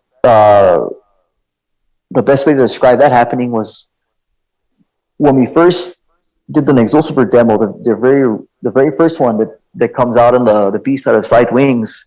It was only myself and Axe, and we had those three songs done. Then when Lux joined the band, we decided to go back and redo all three of them, and all we needed to do was finish up Transformutation. We were on the last riff, but we just didn't know how to end it. It just wasn't falling into place. And as we were practicing one night, we'd been at it all day. So Lux took off, and then Axe and I said, all right, well, we'll try to hit it like one more time or so, and then if not, we'll just pick up again tomorrow. So we used to jam in this it was a little shed pretty much. It was fucking tiny. This is already about 9 or 10 o'clock at night, so sun's already been down for hours. Whatever residual lights bleeding through from the street lights, we closed off all the windows, just hung up black curtains everywhere. It's pitch black, can't see your hand in front of you. We just lit a bunch of candles, and we had a candelabra going. And then we said, all right, let's pick it up from this last place. And for whatever reason, once we did that, it's like we literally tapped into that darkness, and we weren't like, we started going about a musical, like a cadence, I guess, that we didn't really use. But we looked at each other, and when we did it, we both had the exact same idea in mind, but we didn't say it. We just started playing, and it fucking clicked perfectly. We went from, instead of doing like a blast beat, to doing like a slower, it was the exact same riff, but it was a slower, more thought out, with the hi-hats going like in a 6/8 kind of time. and it just sounded more eerie and like ritualistic. And when we started playing it, we looked at each other, and we just fucking, we were both astounded, like, holy shit, what the fuck just happened? We played it, we finished off the riff, and then we stopped and we were like, what the fuck? We were both shocked that we had the exact same idea without saying it. Like, let's do it again. Started running through it. Then we added the ending to it where it kind of tapers off into nothingness and then it comes back at the end. And it was that one moment that we just decided, okay, we're done thinking over this shit too much. We just went back to the darkness pretty much and just let's explore the darkness and see what comes out. And that's exactly what happened. And that part is still there. So it's almost like a purely instinctual process that moment. Like, I know the truth by how it feels. Yeah, exactly. And that's why if you're honest with yourself, there's no better gauge than that. If you're just deluding yourself, well then yeah, you'll fucking pay the price later on. But it all comes down to how honest you can be with yourself, and are you comfortable enough with critiquing yourself or taking criticism. People wither. You're like, oh, this sounds like shit. Well, fuck you then, man. Blah blah blah blah. Your riff sucks too. Blah blah blah. It's not like that with us. Like, we've always had the respect for each other, that we don't pussyfoot around with each other. Like, if something doesn't sound right, we'll be like, you know what, dude, I don't like that riff, but it's not because you suck as a musician. It's just it doesn't fit. I don't like the way it sounds. Let's see if we can morph it or something, or maybe we have to take it out, or maybe you got to bite the bullet on this one, take your riff out, or this has to change, blah blah blah. And everybody thinks that being in a band is all fucking good times and fucking rainbows and sunshine. It's not, man. It's a lot of fighting with each other, a lot of infighting going back and forth, because everybody wants their ideas heard. But you have to know that not everything that you do is going to come out gold. You have to be able to step back and realize that whatever you do isn't always going to be perfect, and it's not going to make the cut. If you're honest with yourself, it's going to fucking flow a lot easier.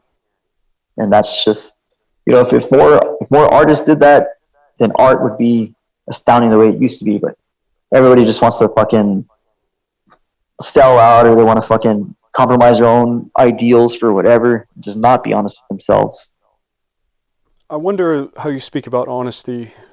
Has NEXUL played a role as a kind of mirror to your own life, kind of confrontational, a forced confrontation with uncomfortable truths personally? Yeah, like, if you look at the way that we portray ourselves in NEXUL, it's like, are you only like that on stage, or are you like that off stage as well? Because people can see through shit like that all the time. You have fucking like fucking Nardaroth, for example. This fucking guy used to talk about German misanthropic, dark metal, and this and that. He fucking hates everybody. I'm gonna burn this band's t-shirts and shit. But then when stories come out that he's out there trying to be a fucking possessed maniac and firing off tear gas canisters, and he hit the guy from Antaeus, and then the guy from Antaeus is gonna fucking beat him to death pretty much. And fucking Conwolf has to go up and put his girlfriend in front of him and say, oh, I'm sorry, man, I'm sorry, I didn't know it was a joke, and blah, blah, blah, blah. It's like, dude, I thought you were a fucking misanthrope. What do you fucking care? I thought you love violence and chaos. Shouldn't you be willing to stand up for your ideals?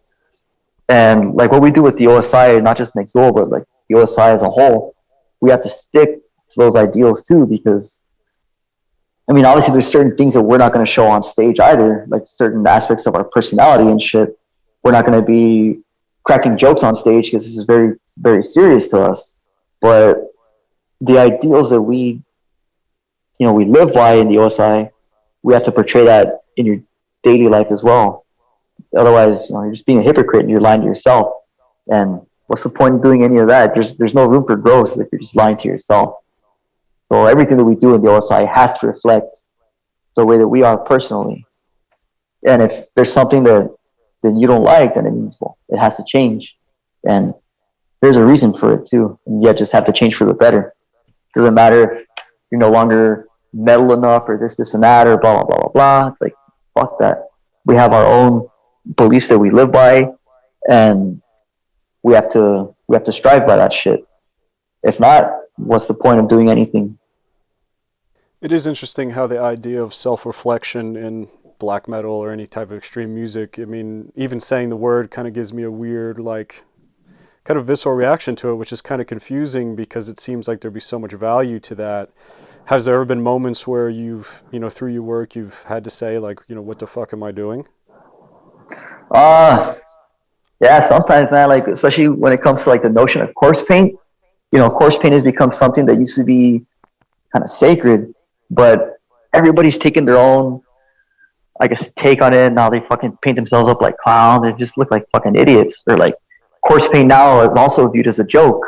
When it's like, this is something that should be looked at as like look at the Picts when they used to go in a battle and they would paint their faces up, or just like any tribe, they paint their face to go into to battle. They're trying to bring something out of themselves, like something primal, something atavistic.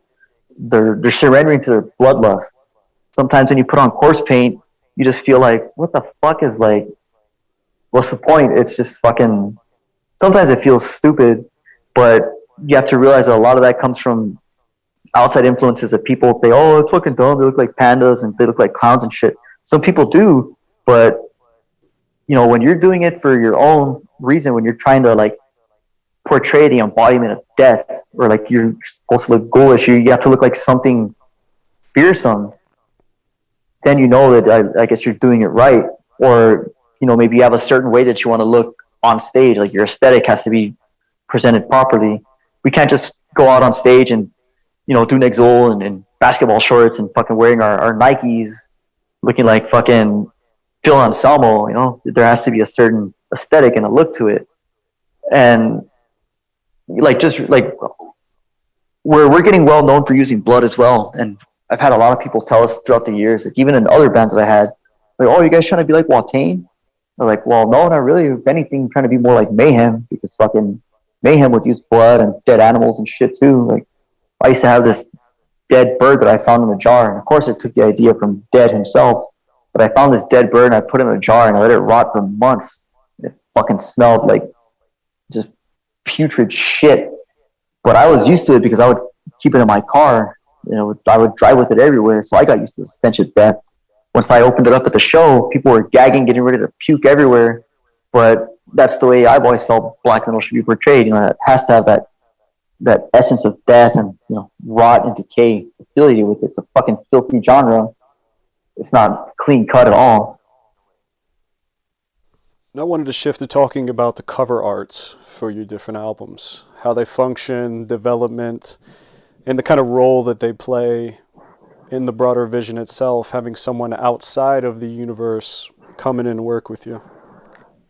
Yeah, with an Exulsifer demo, Axe had originally done the drawing for it, and I gotta see if he still has his version around somewhere. I would like to showcase it somewhere in the future. But his design is pretty much what you see on the actual demo, except there's, I guess, more detail to it. The face looks more animated, I guess, and looks more devilish. The left arm, you can see where it's been skinned, and you can see all the sinew and the muscle. So pretty much what we did was we showed that to Kramer, and then Kramer did his own spin on it, and it came out fucking brilliantly. One of the things, I don't know if it was an intentional thing that Kramer did, or if it's just like whatever, was part of his inspiration. But when you look at the left arm, or the right arm, if you're looking at it head on, the hand actually transforms into 3 serpents. So that's like symbolic of the 3 of us that were on the album. So I said, I don't know if he did that intentionally or that's just something that happened, but it was amazing because he took our vision of the way we saw Lucifer as the bringer of death, and he portrayed that perfectly. When we did Paradigm of Chaos, it was originally going to be done with Alexander Brown, and without going into details, this was like a long, drawn-out process. We had another idea for the cover art where Alexander had apparently finished it, but I mean, this was taking just too long to get the wheels in motion. It was going to be like a unicursal hexagram, and it had the letters NXL, so it was made purely for us. And then it had a Leviathan, but as an Ouroboros eating his own tail.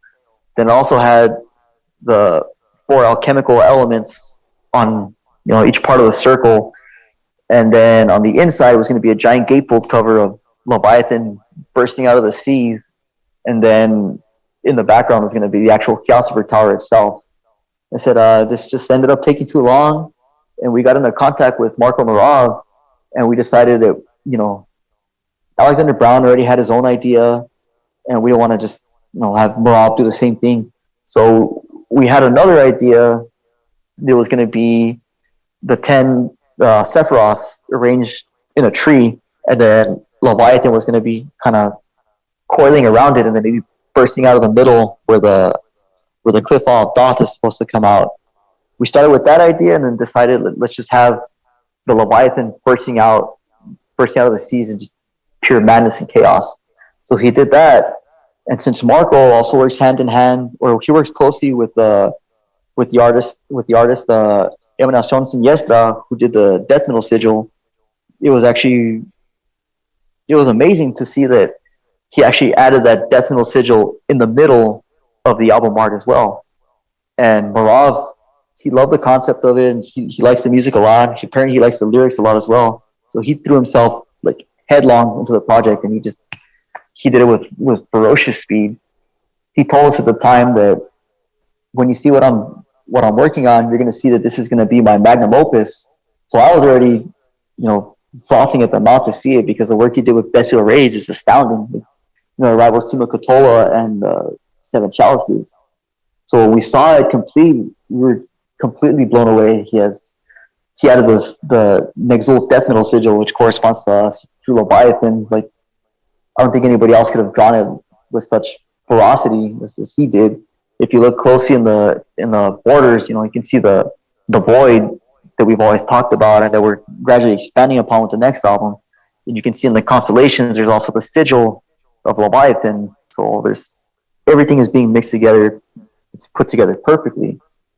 And then when we're going to do the Side Wings album, the Nighthawk guys had met up with Josh McAleer at the Lupine Equinox, and we started working with him, and we told him that we're going to do the album based on Samael. So it was an idea I already had years back. It was going to be Samael and Lucifer conjoined as one being. I took some of those aspects of that. We put it into the new album. We said it's going to be the visage of Samael. And I told McAleer that it has to deal with the two pillars, the pillar of severity and the pillar of mercy. And on the left is the pillar of severity, and the pillar stands, tall, unblemished. And then on the right, the pillar of mercy is being destroyed, reduced to rubble by the overpowering, by the ferocity of the pillar of severity. Severity goes hand in hand with Samael. So this was written as a tribute to Samael as the angel of death, not necessarily as a satanic form. So if you look at the album too, it has a sword dripping with bile and gall, which is the way that he would take the soul from men. And that goes back to a lyric that's on transformation.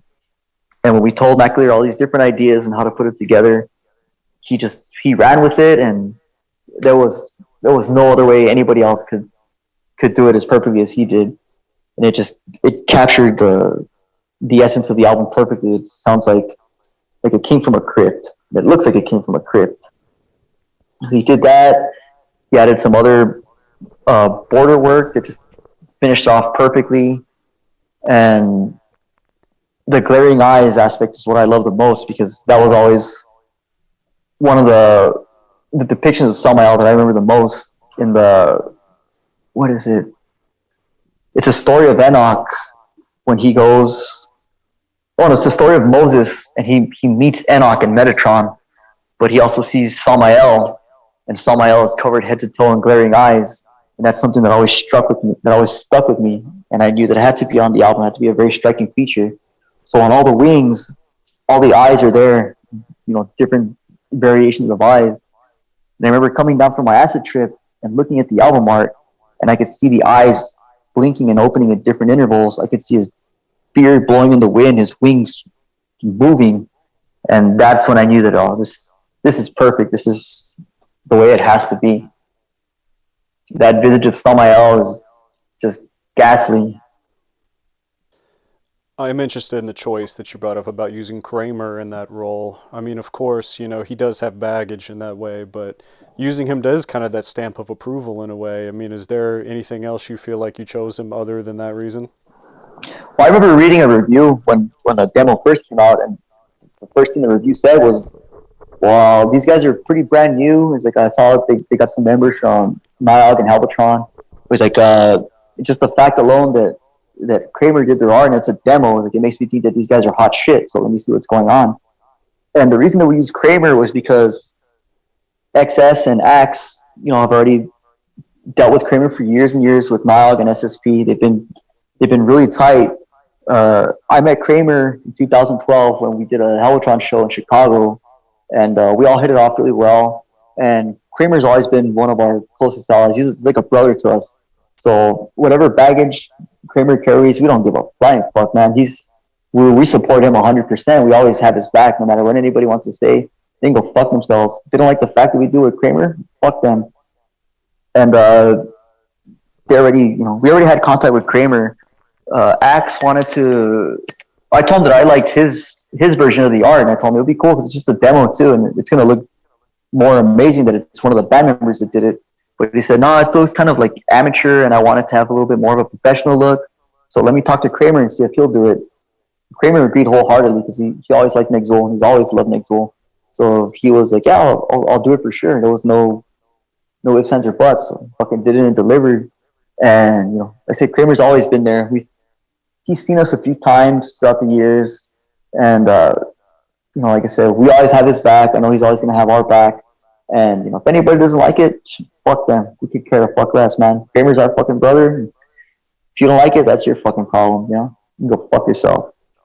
His spirit seems to match not just NEXUL, but the OSI in general. It's such a perfect symbiosis in a strange way. Yeah, fuck yeah, it definitely is. There was talk a long time ago that we were trying to get Kramer to move down here with us, and we would just all operate pretty much under one roof. And you know, I mean, obviously that fell through, but it would have been fucking amazing because I always felt that what he does corresponds with our beliefs. You know, it almost goes hand in hand.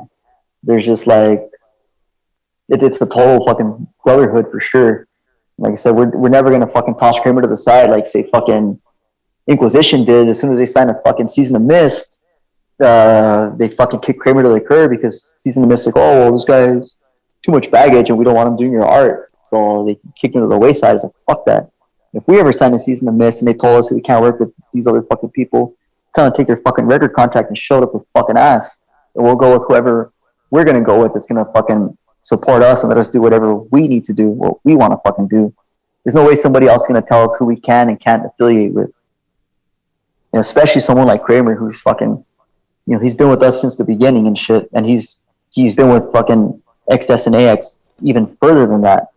So that's total betrayal. And we don't deal in things like that. So, I mean, fucking Kramer is always going to be part of our legacy, whether people like it or not.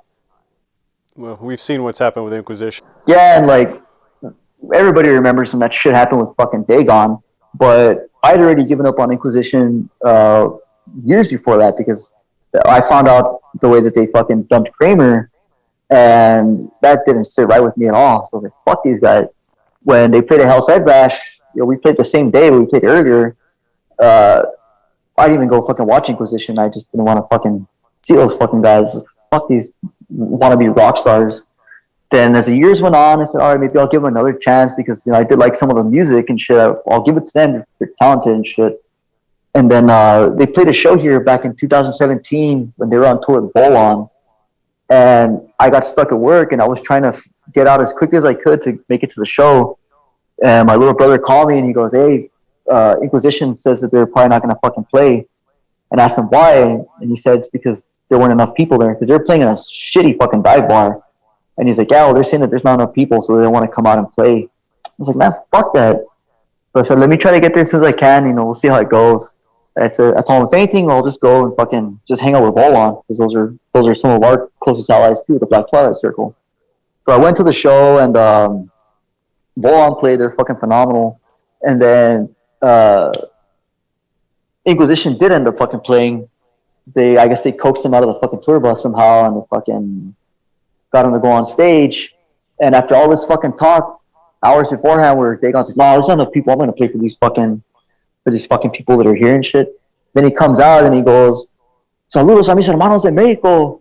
I was like, "Man, fuck you, man. You weren't saying fucking hail to your brothers from Mexico fucking 2 hours ago when you said that you weren't gonna fucking play." So fuck you. And they started playing, and he didn't even do his signature bullfrog vocals that he's known for. So it just sounded like any other black metal band. I started watching him, and this was actually the first proper time I'd seen Inquisition, and I was like literally right in front of him, and I was just not moved or impressed at all. I saw one song, I think halfway through the second song, told my little brother that I'm gonna take off, dude. You can stay and watch him if you want, but I'm gonna take off.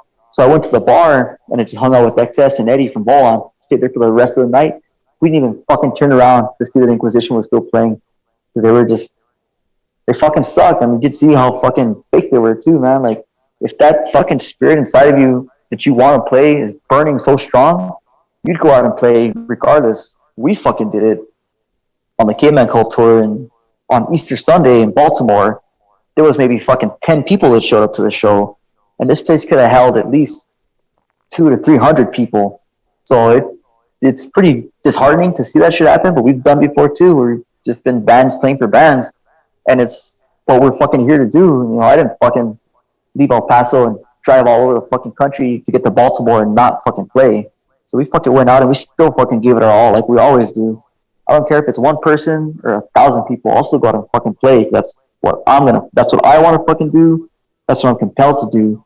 And for these fuckers to think that they're such hot shit that they don't have to come out and play for these fucking people, and then he wants to try to fucking, try to kiss their ass by speaking to them in Spanish. Like, fuck you, man. Get the fuck out of here. We already know that you're a fucking snake in the grass. Then a year later, only found he's a fucking pedophile. So fuck that guy. I don't understand the concession, like, in itself, like turning your back in that way, redoing all the cover arts, doing all these things. It's like, what did you expect to happen from that? You're not going to become, like we talked about, for like a Behemoth or a Dark Funeral. I mean, what is there really to gain? And at the end of it, you can't even look yourself in the mirror. Exactly, and especially when the album art is part of what made Inquisition stand out so much. Like, Inquisition was fucking known for having Kramer's art, man. Fucking that artwork is astounding. It's out of this fucking world. They're gonna go and get some other shit done. Now you have this new album where the Reaper's like shitting on a mass grave or something like that. It's like, it's fucking ridiculous, man. It's just a fucking it's a circus. It's ridiculous. That just shows that you don't have any fucking conviction, no backbone whatsoever. Especially if you're gonna use like your closest compatriots like that and just cast them to the wayside. Fuck you, man. You're worthless. Well, let's talk about the OSI. It's definitely, in my mind, the most unique collective in black metal as a whole, much less America. Can you tell me a little bit about how that came together, how that started, what you're willing to talk about? From what I remember, like when I first met AX and XS was in 2008, and this was back in the fucking MySpace days. So apparently these two guys had said that they wanted to form like an order of some sorts, but back then they were very misanthropic too, and they didn't give a fuck about anybody. So they were like, "No, I think it was XS said, no, we shouldn't be going out and pandering to people or whatever, like looking for people." But AX was like, "Well, dude, this is El Paso, and there's only so many people that we fucking know. Like, maybe we do need to like at least look a little bit and see if we find anybody that can, hang with us or match our ideals and shit."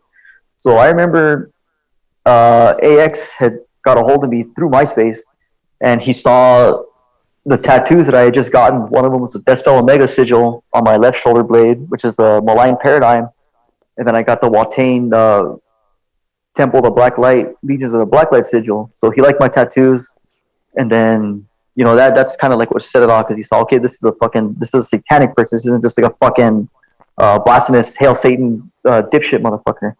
So we actually met up when Watain played here for the very first time in October 2008. We started talking, and it was just like, we were just talking about whatever, and we started realizing we clicked on a lot of viewpoints, especially about like Santa Muerte. We were talking about the Gospel of Judas and different aspects of spirituality. we were talking for so long that we didn't realize that Watain had already taken the stage and was about to play until we heard the fucking song start. And then everyone's like, oh shit. So we fucking, finished our beers, went running to the stage, caught the show. After that, we started talking like, yeah, well, let's fucking make a band, let's jam together. So NEXUL started like that. Nyog was already around. AX is in the process of bringing Helitron back. So it was just pretty much, we had these three bands going together. AX asked me if I wanted to help him with Helitron. I said, sure, that's fine. We started doing that. We would all hang out a lot together. We started sharing practice spaces together, especially like with our old band, Male Volge. We started hanging out together more and more, and we just started, kind of clicking together. And then I want to say maybe around 2010 or so, we started deciding, hey, well, let's actually like create an order. We have three amazing bands already. We have enough people, and like we all share members anyway. It just kind of makes sense, Let's do kind of like not necessarily like the Black Legions, because we didn't look to that for inspiration, but that's how it was going to be, And at the time, we were also hanging around a lot with the Black Twilight guys, and the Black Twilight back then was just this huge fucking group, and it was like the total rebirth of the Black Legions. We said, let's do our own thing, but it's also going to become a satanic fraternity, an actual legitimate magical order. So it's not just going to be a musical thing. It went through so many different phases. We had certain people that wanted to be in it, and they just fizzled out or they flaked out. We've been doing this shit together for so long that we know who the diehards are, who's going to stand for it. There's other people that have talked to us about wanting to join, and there's certain people that would fit really well, but right now we're set with what we have, but we're never going to close the door if somebody that's worthwhile and has something to add wants to join and fucking be part of this with us, because that's pretty much how it all started in the beginning. It was that if they didn't allow themselves to be open, we probably wouldn't all be here together the way we are. So we do have to be open to a certain extent. That doesn't mean that we're going to start taking applications and go sign up at OSI.com, pay your fucking monthly fees and you can join. Like, fuck that. We need people that are going to be devoted to it, like every aspect of their lives. And I said, it just started taking on its own form. We started, coming up with sigils and different manifestations of our beliefs. And, before we knew it, this started taking on a life of its own. And it's almost the same thing like with NEXUL, even like the death metal sigil. Like NEXUL itself has already become, greater than the sum of its parts. It's something bigger than us. So what we really do now, the way I see it, is we're the ones feeding the beast. The OSI has also become a very potent force. I have people message me from all over the place, not just in the US, but people from all over Europe too. And so I know that we do carry a lot of weight, and to me, it's I want to say that it's an honor to know that what we're doing. I guess I know that we're doing it right, because it's hitting so many people, and it strikes as hard as it does. Like, we carry so much weight now. When something is OSI related, people are like, holy shit. When they first announced Hell's Head Bash, NEXUL was the first band to be added. And then when they added Helitron, somebody said, oh shit, so they're going to add Nyog next to it. It's going to be total OSI. And sure enough, added Nyog, and that was it. We got to the venue the first day of the fest, and we sold out of almost all the fucking Nyog merch, which we knew was going to happen. Helitron played the second day, sold all the Helitron shit. Since NEXUL is the newest band, we figured we would sell most of it, at least half of it, but we sold out all the NEXUL shit too, and that kind of shocked us, because NEXUL being the newest band, we didn't expect that kind of reaction. And when we played, we were the third band, I believe, and when we got there was still at least 300 to 400 people in the front waiting to see us, not just people hanging in the back and just waiting by the concessions.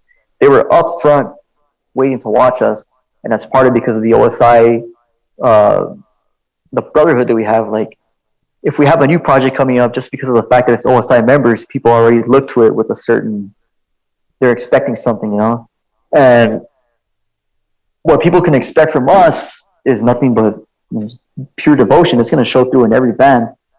The thing that's always amazed us as well, is that even though we all share members in the bands, every band sounds completely different and have their own sound. So even anything new that comes out, it's not going to necessarily sound like anything else that's come before it, but because we're the ones creating it, we know that it's gonna make waves, and that's just something that we've pretty much dedicated ourselves to our entire lives.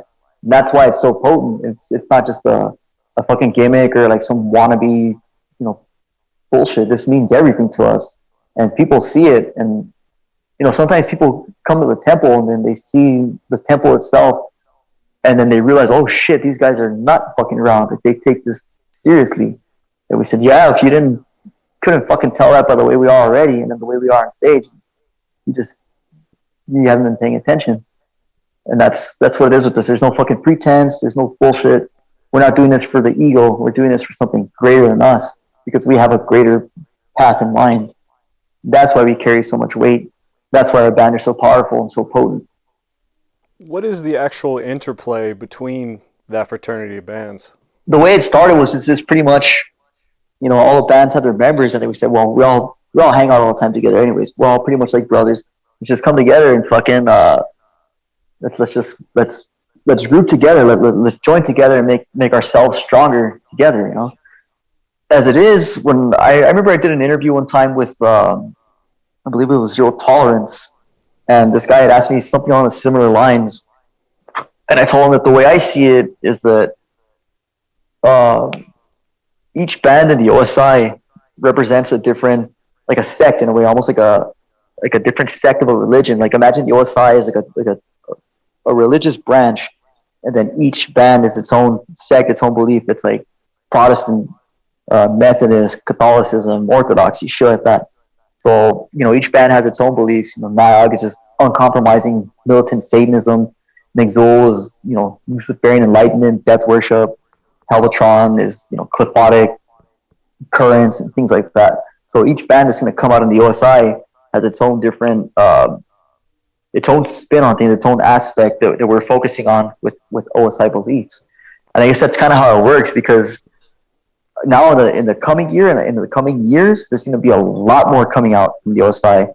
Like I myself, I'm already doing, I've fucking lost count of how many projects that are going to be OSI affiliated, but I've got at least 5 new projects coming out. Of course, they're all going to sound different, but they have, their own different ideals. So, say this one member has his idea that he wants to focus on. He's going to do that. This guy has his idea. He's going to do that.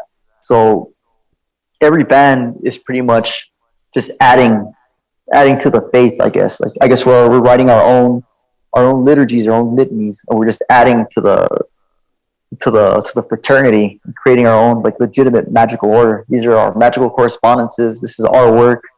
We're just pretty much adding to the library, to our legacy of what we're doing. Niag was always a band that was incredibly interesting to me, especially when they first... It seemed like that era, maybe 2010, 2012, was really like lightning in a bottle. Like they were everywhere at that time. And I had a demo before that, but somehow it was during that time, it just exploded. And I wonder, like, what do you owe that kind of success that seemed to come really out of nowhere? This is their fucking nature, like their uncompromising beliefs. Chaos and Tejas is the best fucking example, because this fucking, this idiot Tim Hefner had he was doing that fest Chaos and Tejas in Austin, which everyone knows is a fucking liberal cesspool. So why the fuck you would want a band like Niag to play there is beyond me. But he said that he handpicked every band that he wanted on his fest, and that he fucking researched every band and blah, blah, blah, blah. So he asked them if they wanted to play, and they agreed. Like, yeah, sure, why not? It's a big show. They agreed to our demands. Disma and Black Witchery were also going to be playing. So I was like, yeah, let's do it. Why not?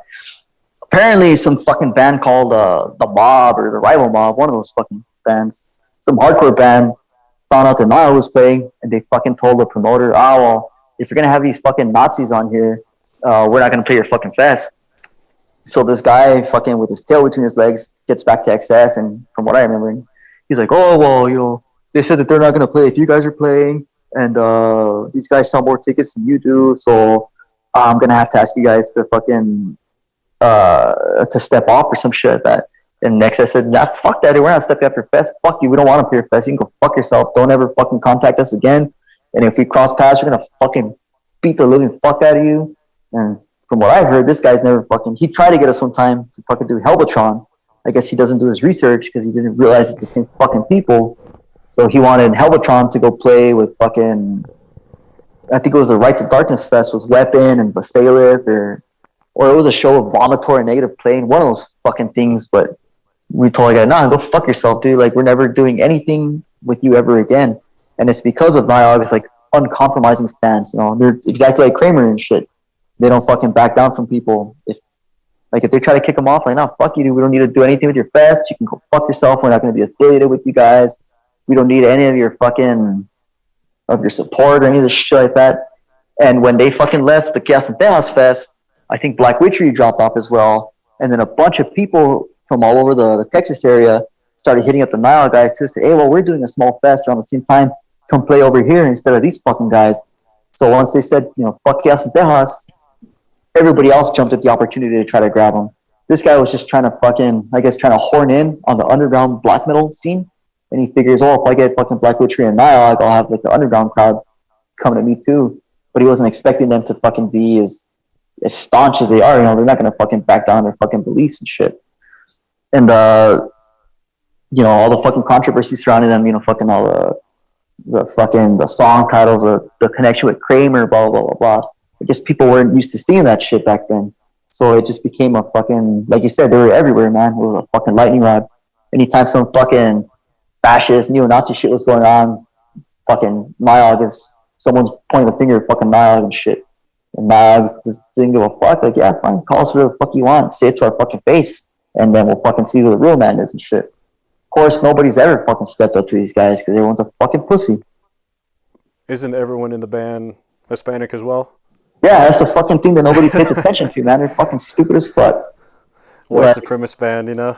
Yeah, fucking a bunch of white supremacist Mexicans, dude. A bunch of stupid worst kind. Yeah, exactly. Apparently, man. They're fucking stupid as fuck. So it's like they fucking... Like, when we were with Arcalian, I mean, I'm pretty sure we'll get into this deeper later on, too, but when we were with Arcalian and they fucked us over in Chicago, that stupid the Cobra Lounge was parodying themselves and patting themselves on the back saying, oh, you know, we lost thousands of dollars by not sponsoring this show, but, you know, we have to stand on our beliefs and, you know, everybody's welcome and blah, blah, blah, blah, blah, blah, blah, this is that. And then those fucking cocksuckers had 1 million people show up to their bar afterwards to support them. So it's like they probably had more people show up to support them for kicking us off the show than they would have made it that fucking, if we had played. So they're whining about how they lost thousands of dollars. The other ones that lost thousands of dollars were us. And they were saying, like, what the fuck, man? Like, you're saying that you want to fucking make everything open to everybody and you just kicked out a bunch of white supremacists. All you really did was get a fucking bunch of fucking Mexicans, a bunch of Mexican Americans, and you fucking just took their fucking food right out of their mouths. We fucking lost our guarantee. We didn't sell any fucking merch. We didn't play. We didn't do shit. We were already having bad luck with that fucking tour to begin with some other stupid shit. So we were fucking counting on that fucking show to at least kind of break even, and they fucking took that away from us too. But it's like, what can you do, man? The fucking notoriety of that shit kind of spiraled out of control. And it was pretty funny because we're in the hotel room debating what the fuck we should do. Everyone's all pissed off. And AX said that one of the local news channels hit him up on Facebook for an interview. And then they were saying something that like, oh yeah, we heard what happened and blah, blah. So we heard from the bar and we were wondering if we can get your comments or some shit. And he just told them flat out, fuck off. Then they posted a news article about 10 minutes later saying that we reached out to the representatives of Helvatron, but we didn't receive an answer. They're like, bullshit. First of all, you didn't reach out to the representatives, you reached out to Helvatron directly, and you did get a fucking answer, and it wasn't the answer that you wanted. So now you're trying to save face and make it look like that, you know, we weren't doing anything. Like, fuck that. If anybody wanted to show up to the show and fucking fight, we're all fucking ready to go. We had this shit planned out. We had told the Arcalian dudes that they originally told us that we had to drop off for Arcadian to play. And we told them, if it comes out to it, dude, like, we'll fucking drop off. You guys came all the way from Sweden for this shit. And one of them said, no, fuck no. Like, we already talked about this in Sweden. We were anticipating this to happen. And, like, we already decided that if we came to this exact situation and they asked you guys to fucking leave so that we could play, they're not going to get either of our fucking bands. We're not going to play either. So, you know, those guys are fucking, those are our brothers too. We got their back always. They stood up for us too. So fucking all this venue did was just disrupt everybody else's fucking lives and then try to fucking pat themselves on the back for doing it and shit. But fuck them, we got the last fucking laugh because now we're fucking notorious in Chicago and shit. And fucking when we went to Queens the next day, the only people that went to see us, we were there with the Satanic Hispanics. So we played to about fucking 300 fucking Hispanic people, and there were people from all over fucking Mexico, I guess like fucking Ecuador, all over Central America, Ecuador, fucking Guatemala, from fucking everywhere. Nobody gave a shit. They wanted to see some fucking black metal. They wanted to see us. And it's like in Chicago, you have what, 3 or 4 fucking rich liberal fucking white snobs probably. They were all offended and shit because they don't know what they're talking about. Got us canceled. Like, oh, fuck you, man. We fucking had a better night the next night anyways and shit. And nobody showed up to that fucking venue either because they know the Satanic Hispanics don't fuck around either. So if anybody wanted to start trouble, this is a fucking crowd would have ate them alive. So like I said, they think they're gonna fucking stop us, but they're not really doing shit. When I first started going to shows in the Northeast around like 2006, 2007, and I ran into them the first time, and admittedly I just didn't have the cultural reference point for it yet, but when I saw, I was talking to these guys, like you said, from Central America who were wearing Graveland and Burzum shirts, it has a certain kind of charm to it where I went, okay, this is exactly what it's about. Yeah, exactly. Fuck yeah. And like to steal from Brujeria, you don't like Brujeria that much anymore. Those fucking Satanic Hispanics, man, pinches granulos locos, man. Those guys are fucking insane as fuck. They don't give a flying fuck about anybody's politics or any of that shit. They're just there to cause fucking madness. Just there to wreak havoc. And those are some of the fucking best people to have. And also with that Urkalian tour, let's talk a bit more about that. How did that come about? It seems like an interesting pairing of bands. The way it was supposed to happen was Helvatron had originally been added to the Never Surrender Fest with Urkalian, but I guess the fucking something happened with the labels and they could only get tickets for fucking XS and AX. So we were trying to arrange like a little mini NEXUL tour in Europe as well. That way if a promoter could pick up the costs for myself and Lux, we could have gone with them to Europe, done a small NEXUL tour, end up at Never Surrender. From Never Surrender, we were all going to fly back home together, and we were going to help Urkalian Oracle bring some of their equipment back, like all their fucking the drums and all the other stuff that they use for the live show. But since we couldn't make it, we kind of had to scale that back down. And the way it all started was, I think it was Nyog had gone to play in Europe one time. Might have been Never Surrender as well. And Urkalian had played that fest. And I remember AX and XS told me that they were just completely fucking blown away by watching Urkalian play live. And they all started talking, and I think AX and fucking Carl had hit it off really well. And they were just, they just fucking clicked perfectly. So since Urkalian has a slow, doomy aspect to it as well, and it's very ceremonial, very ritualistic, for them, Helvatron seemed like the fucking perfect fit. So what we ended up doing was, since we couldn't go to Europe, we decided, let's still do this tour. We'll help you guys with whatever we can. They did Never Surrender. We all met up at the Kill the New World Fest. And that's when I met Carl for the first time. And, I hit it off with him too. It's that whole tour was just fucking perfect, man. The camaraderie between both the bands just was, I don't think there's anything better than that, And all the shows went off when we could fucking play. They pretty much did go off without a hitch. Both bands complemented each other perfectly. And it was just it was a wild run, but it was a fucking great run at the same time. For all the shit that we had to go through, in the end, the good did outweigh the bad. It was a great tour, and it's good to meet those guys and hang out with them. So they've become pretty close with us as well. So those are some more, allies that we can add to our list. Shit, people that actually do fucking matter. Those are people that we support in any way, shape, or form. And it was just it's just like the best of both worlds, They got the ritualistic version of the OSI, and at the same time, we were still able to play all 3 OSI bands with Urkalian at the Kill the New World Fest. And those fucking 2 days were pretty chaotic as well. Carl, to me, has always been, possibly one of the most interesting musicians in black metal, especially his longevity. And Yeah. maybe it's because of the anonymity that he doesn't get the credit he deserves, at this point. I mean, what were your interactions with him? I mean, how do you see, somebody who's been around since the very beginning, that is so incredibly influential, yet is often never credited by anyone?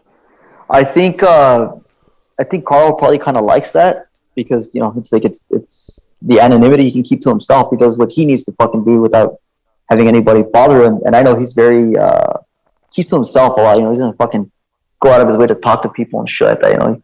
He's focused on what he needs to do. And the first time I met him, I'll fucking never forget this. So we had gotten to LA the day before Kill the New World started. So Cruel was there and the other person from Mercalian. So we hung out with them. And then I remember asking Cruel, like, hey, is Carl here? I said, I'm pretty sure he didn't want to come out, right? He doesn't go out very much. He goes, oh, he's going to come tomorrow. He's still in Sweden. So we finally got to the venue. We were getting ready to play and shit. I was outside smoking. And I saw this one guy walk into the venue. And I assumed it was Carl because I think Cruel was with him. And I think our tour manager, Sadat. But I didn't know. So I was like, I'm just going to assume that that's fucking Carl. Then when we got ready to play, we're doing the fucking sample, the madness is about to begin, and the crowd fucking riled up. I'm already fucking losing my mind. And when I put my fist in the air to get everybody else to fucking, give us all their fucking energy and just start losing their fucking minds, I remember seeing that same guy and he's just staring straight at me and his eyes are just locked in on me. And he's just like pretty much staring right through me. I could feel his gaze piercing the back of my head. And as we're playing, I just see this guy the whole time just going ape shit, fucking losing his mind.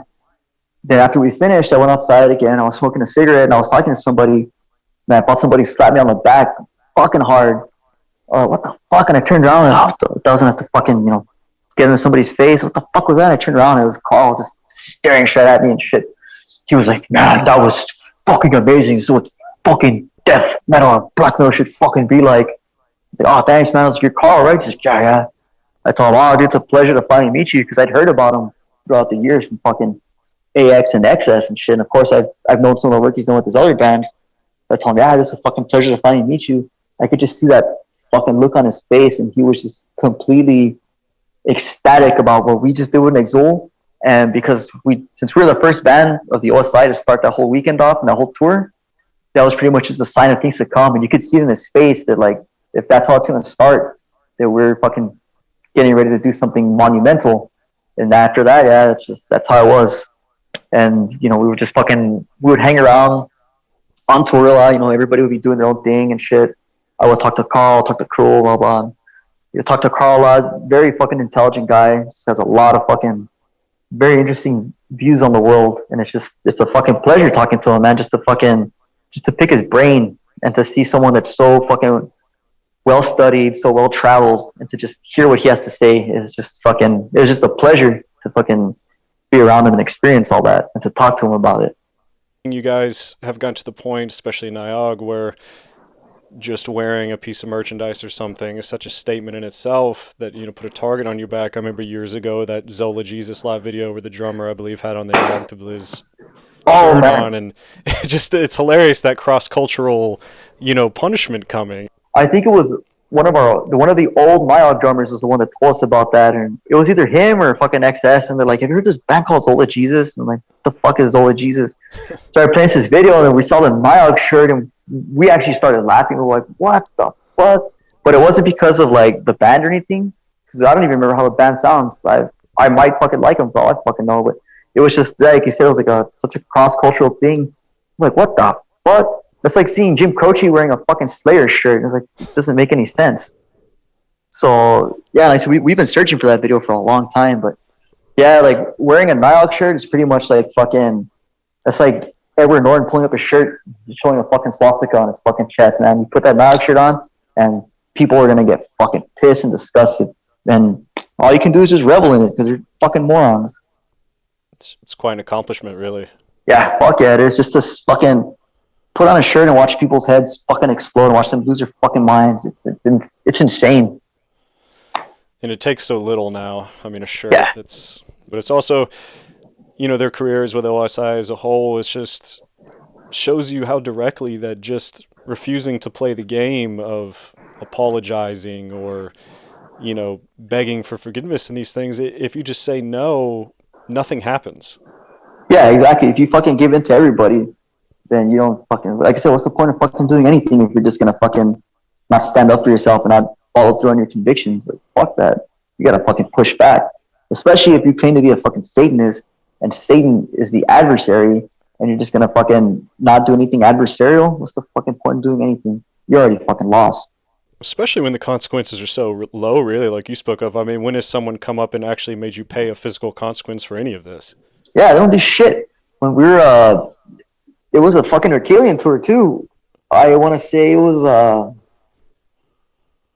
I don't remember if it was after Chicago or before Chicago, but I remember the tour manager had said that some dude that he was in contact with or whatever had fucking sent him a message on his phone directed towards XS, and he said something like, "Oh, fuck that guy, he's a big fucking pussy, fuck him.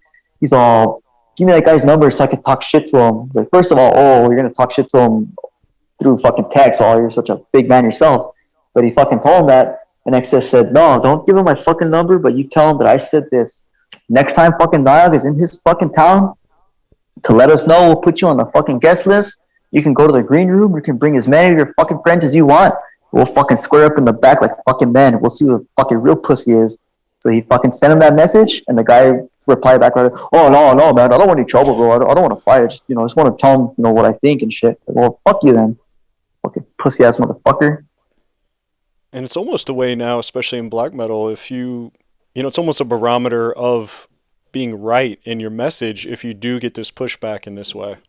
Yeah, fuck yeah, it is. That's how you definitely know you're doing shit right. When people freak out, like when we were on tour with Watain, just before, I don't know if you remember, fucking Destroyer was catching a lot of flack in fucking California and shit, and they actually got banned in San Francisco. And what I remember happening was the same shit happened to us. They told Watain at their venue that you guys can play, but we don't want Destroyer 666 on the bill. And this is a good fucking point of character for Watain too, because I remember the NWN forums were around back then. So everybody was discussing this, what's going to happen, and some dudes all like, "Oh, well, if Watain has any fucking integrity, any morals, they're going to stand up for Destroyer and fucking pull out of the show too." And then some dudes all, "Oh, do you think the money-hungry warriors of Watain are going to fucking relent to the almighty dollar," or some stupid shit like that? And then sure enough, what happened, like an hour after the news broke, Watain said, "Fuck you. If Destroyer doesn't play, we don't fucking play either. You can go fuck yourselves. We'll find another venue if we can, and if not, well, fuck you, we're not going to play." And that's exactly what fucking happened. They didn't fucking play. They had fucking Antifa up their ass, and they said, "Fuck you, we're not going to cave into your demands." So when we fucking toured with them, we've already had our own fucking bone to pick with Antifa. So I decided I'm going to make it a fucking point after we finish every fucking set. For NEXUL, I end every set regardless with Hail Shaitan, because that's my own personal fucking, that's my sign off, that's my my devotion at hand, I guess, just fucking giving praise to the Shaitan. So I would always say Hail Shaitan, and at the end of that I would say death to Antifa, because I knew we're going to a bunch of liberal places, like Phoenix is becoming infested like that. Austin, we're going into the fucking lion's den pretty much. So I was fucking saying death to Antifa at the end of every set, but just because I fucking felt like saying it. And then I knew somebody was going to give a shit anyways. And when we were in Dallas, I remember we were at the Gas Monkey, and it was a big outdoor venue. So apparently when I said that shit loud, it fucking echoed even into the parking lot, and the Watain Destroyer guys were outside getting ready and shit. They heard us say death to Antifa, and they could hear it like loud as fuck. So they were like, "Yeah, fuck yeah." And then AX told me that when I said that, there was this little kid in the front that was watching us. And I remember seeing him throughout the show. Just a little fucking 16, 17-year-old kid, He fucking heard me say death to Antifa, and he got fucking horrified. Like, "Oh, I can't believe you said that." He was fucking shocked. And I remember he had fucking told me I have bones hanging from my belt. And he was like, "Give me one of your bones." And I was about to pull a fucking bone out and just fucking chuck it at his face. It's a huge fucking like femur bone. But we were already kind of on thin ice at the time. So like, nah, if I fucking hit this kid in the face with a bone, we're probably going to get kicked off the fucking tour. But I just had to fucking let it go. But he told me, that kid was kind of fucking horrified. So, I mean, if he was already horrified that I said death to Antifa, and then I fucking hit him in the face, I would have scarred him for life. Either that, or he probably would have become a badass after that. Who knows? But yeah, fucking, yeah, you can't give in to these fucking people, man, because they're gonna be offended by something else the next day and next day. All they're doing now, they're starting to eat themselves alive too. Like they're already offending each other with their fucking with how non-offensive they are and shit. So it's like just give them time. They're gonna fucking eat themselves alive. So you didn't have to fucking pay them any attention. If anything, just fucking meet them with violence. They're not gonna do shit. If anything, they're just gonna fucking call the cops. But the cops are gonna help them because they're trying to fund the fucking police. Police don't want to give a fucking. They're gonna give a helping hand to some fucking blue hairs been talking shit about them online all day. Fuck these people. And the part about Destroyer, which I think was the deciding factor in that whole scenario, was after, all these articles written, metal sucks, this or that, member of Destroyer published the personal info of those, journalists, and it was over instantly. That was one of fucking KK's shining moments, man. That was fucking brilliant. And then the guy even had to fucking backpedal, like, oh, I'm sorry to Destroyer, blah, blah, blah, blah, blah. Like, yeah, you're sorry now, motherfucker. Well, if there was ever a charlatan, the guy who runs that, you're not even using your real name. I don't, like, what is this? Yeah, it's fucking stupid. And it's like, even the name Metal Sucks, like, these fucking people do make fucking metal suck now, man. Like, metal's not the way it used to be anymore. Everyone thinks it's this fucking brotherhood. Now everyone wants to fucking hang out and do this shit. Like, fuck that, dude. Like, you read stories from people like fucking Ariok and Funeral Mist and like Eric and all these people from the old days. The old days in Sweden was fucking popular with fucking chaos and shit. Every old fucking scene used to be like that. Fucking just pure madness and violence and shit. It wasn't all fucking, let's all hold hands or let's go to an Amon Amarth show and instead of moshing, let's pretend we're in fucking rowboats like Vikings. It's just like the fucking metal has jumped the fucking shark. And it should just be, it just should be underground again, or at least all these fucking nerds should be weeded out of the fucking scene and just fucking beat relentlessly and turned into fucking men instead of just overgrown man children, That's all they are, just fucking overgrown children in fucking in an adult body and shit. Well, it's like cultural tourism, I guess, is what it's become. Yeah, fuck yeah, exactly. You nailed it. I guess that also begs the question, is that the transition of mindset that bands need to take now, where censorship is actually a positive thing, where, you should be made to bleed for what you say you believe, and, people just can't take it when they're confronted with what they're actually asking for. I wonder, is that the mindset that just needs to come about as a whole?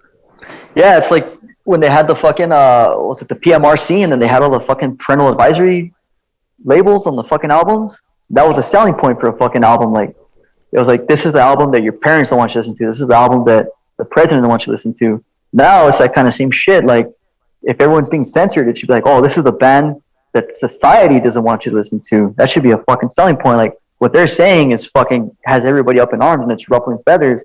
Let's see what's really going on over here. Instead of listening to the same fucking processed crap that's coming out, everybody ripping out bands and fucking trying to be all buddy and wear fucking pit vipers and this and that. It's fucking stupid as fuck, man.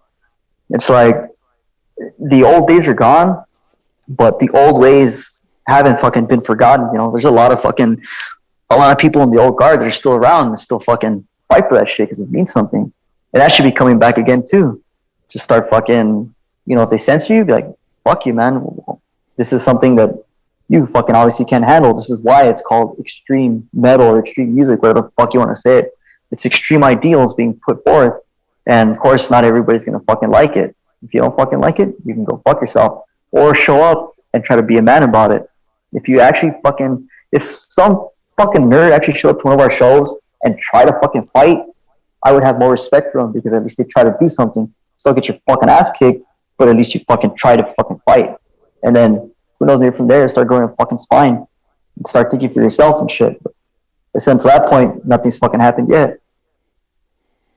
Well, in that way, that direct confrontation, I think both parties would grow more from that than any amount of intellectual bullshit conversations on the internet. Yeah, fucking, yeah, it's maybe time for bands to start fucking, just start beating the hell out of everybody else too, man. Let's make fucking metal dangerous again. I remember when we were with Watain, I guess Axe got in real close with KK too, and KK told Axe that he was talking to Eric, and he asked Eric, like, why'd you ask these guys to be on tour? Because we were the newcomers, they didn't know who the fuck we were. And Eric told him that, like, I have a plan to make black metal dangerous again, and these guys are going to fit into it. When you look at it, They're with fucking Revenge, Aries Kingdom, The Gile, a bunch of fucking crazy ass bands. A lot of them have been around for years and years. If they haven't been around for years, they're hungry and then they're fucking ready to make their own mark. The same thing when we were in Tampa, they started setting up the torches and the fire and everything. We're in a small venue. One of the torches fucking lit up like crazy, and it almost caught their banner on fire. And I remember thinking like, oh shit, man, we're gonna die like fucking Great White. And I was like, holy fuck, there was an element of danger. And once it fucking clicked in my head, I was like, oh shit, this is exactly what it fucking means. Let's make black metal dangerous again. You could fucking either get seriously injured or you could fucking die by going to this fucking show. And it just dawned on me, fuck it, man. If I die here, I fucking died going out, doing what I love and getting to see one of my fucking favorite bands. Fuck it, man. Like, let's go now. Let's fucking go out on top and shit. And that's that fucking element of danger and shit. It's very sorely fucking lacking for any kind of fucking like engaging the crowd and fucking, getting more antagonistic with them. Everybody wants to go see a fucking show and then they're like, oh, how you doing tonight? Oh, this next song, played it for your mom last night. She thought it was pretty cool. And everyone laughs. Oh, fucking shit's stupid as fuck. I saw Nile about 2 months ago, and I lost all respect for fucking like Nile and all these other kinds of bands, like big bands like that, because they're doing the same shit.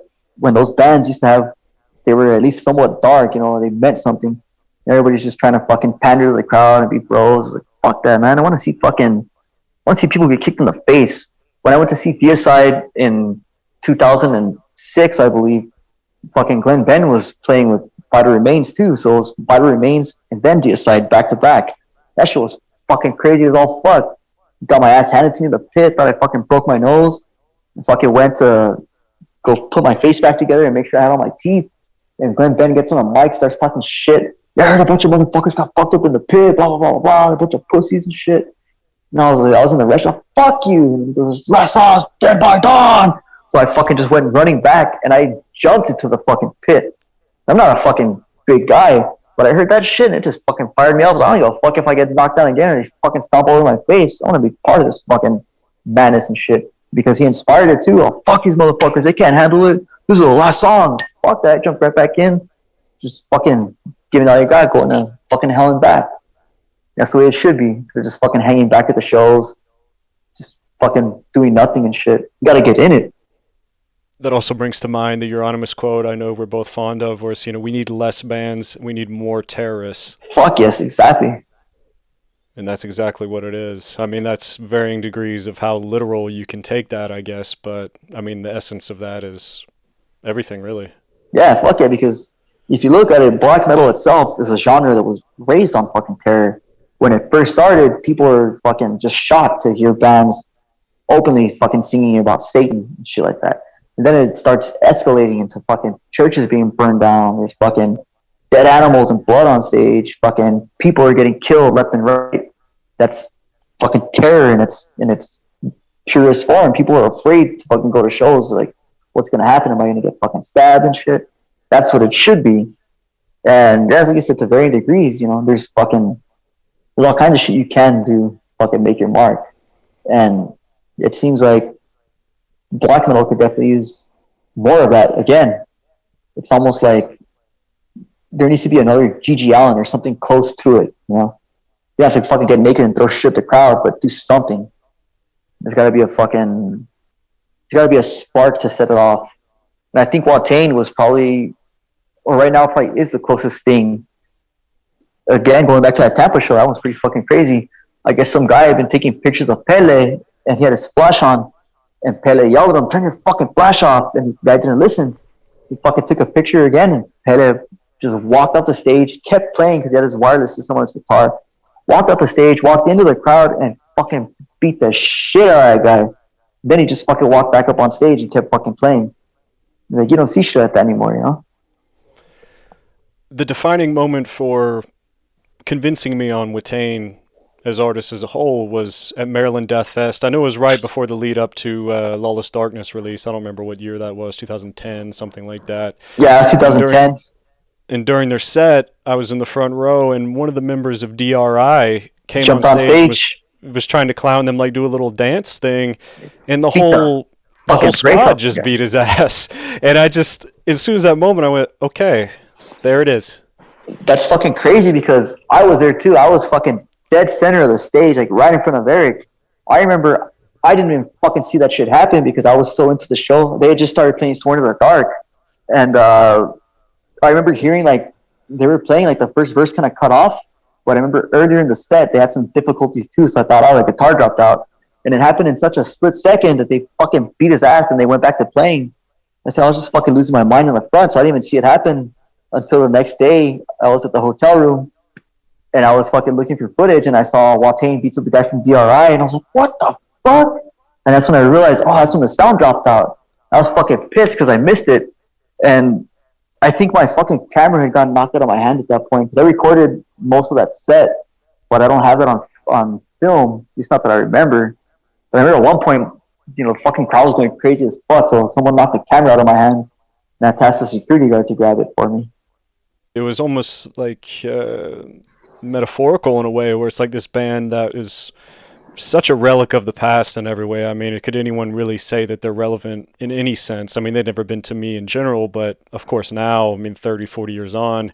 Yeah. And, trying to clown, which is like we talked about before, someone who, I imagine the reason they did this was because that whole thing is you take yourself too seriously. That's exactly what that was. That's exactly what it was. You paid the price for that, and it's like such like a changing of the guard in that moment. Like it really was a touching thing in a way. Yeah, I remember when we actually met Watain in 2015 after they played with Mayhem. We were hanging out with them at the bar, and we were talking to Eric. And I asked him about that shit because I told him like, yeah, I didn't even see it happen. I was right there in the fucking front. And then I told him, I said something about it. He started laughing. He's like, yeah, the fucking dude from DRI came up to us in Europe one time. We were playing another show. And he said that the fucking guy came up to him and he was like, oh, I'm sorry for ruining your show. And Eric is like, why are you apologizing to us? We're the ones that kicked your fucking ass. It also raises an interesting thing about this whole pushback you get in popular culture. It's like we talked about scene tourists, cultural tourists and things, like the idea of people asking for things they don't actually want, like the art versus reality. Of course, I'm not being literal attitude.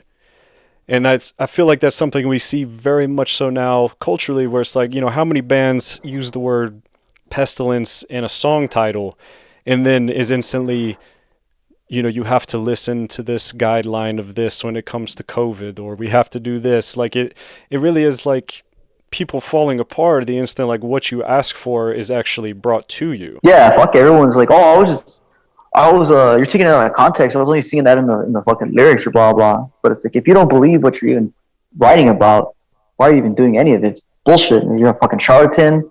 You're a fake.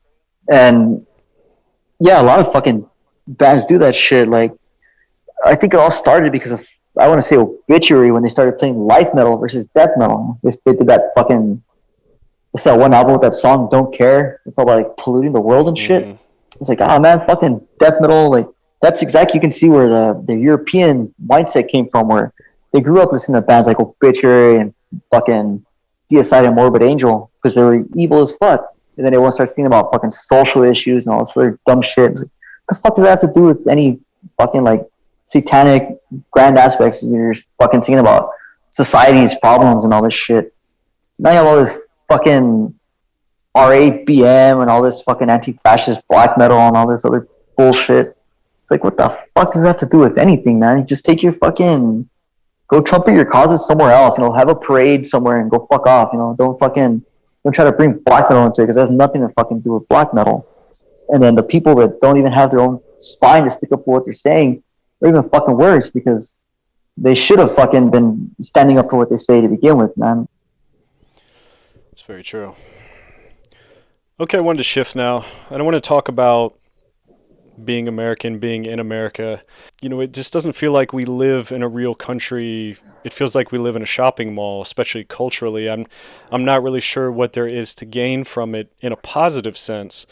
But I'm also wondering, that kind of perverse structure that you live under here, that kind of sterile reality, how has that influenced NEXUL? Like, it's such a violent band, I have to wonder, like, is part of that a reaction to living under that culture?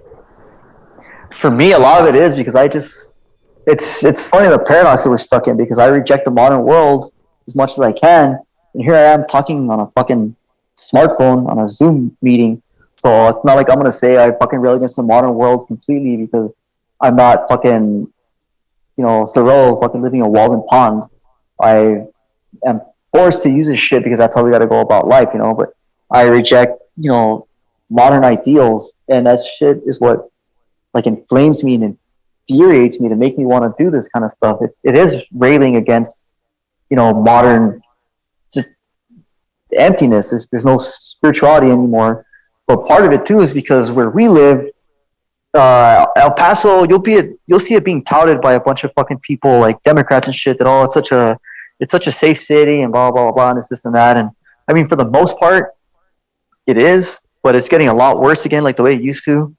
I wouldn't say about 10, 15 years ago, this place was still pretty fucking. You're in the wrong part of town, you're gonna get fucked up for sure.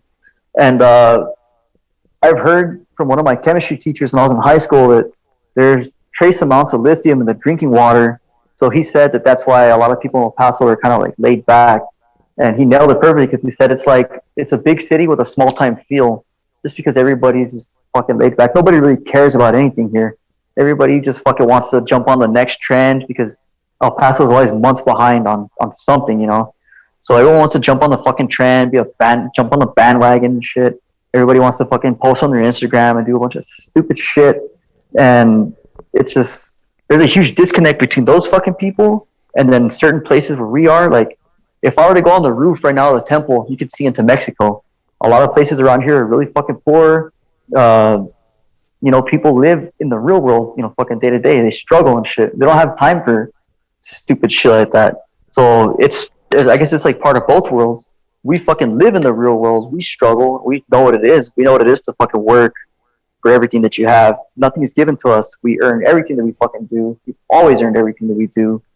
And we don't want to be part of that stupid fucking, that plastic culture that they have. We don't want to be part of the herd. And, I don't want to fucking go to a bar and hear fucking all this bachata and Bad Bunny and all this stupid shit and go on Facebook Live and do all this other dumb shit. I just want to fucking be left the fuck alone. And if I want to go to a bar and hear music, I want to hear some fucking metal or something that I want to hear, like some 70s rock or something, not the same stupid shit that everybody listens to day in, day out. And it's just like, it's just discussed on a different level than I used to feel personally. Before, it was just straight up misanthropy. I just didn't like people at all. Now it's not necessarily, I guess part of it's from talking to Carl too on the Arcadian tour, but it's not necessarily that I just hate people. I hate their mindsets, that they don't want to strive to be anything better. And even when they try to strive to be better, they're still stuck in their own fucking ego ways. Like, see people at the gym and like you want to use a piece of equipment, but a fucking dude just sitting there and he's just on his fucking phone, just scrolling nonstop. Like, dude, get out of the fucking way, man. Somebody actually wants to use that shit and better themselves. You're just here fucking taking up space, and then when you do start your fucking workout, you gotta fucking post on your fucking stories and all this shit that you're fucking getting them gains and all that shit. It's like, get the fuck out of here, man. It's just ridiculous. It's a total fucking shit show.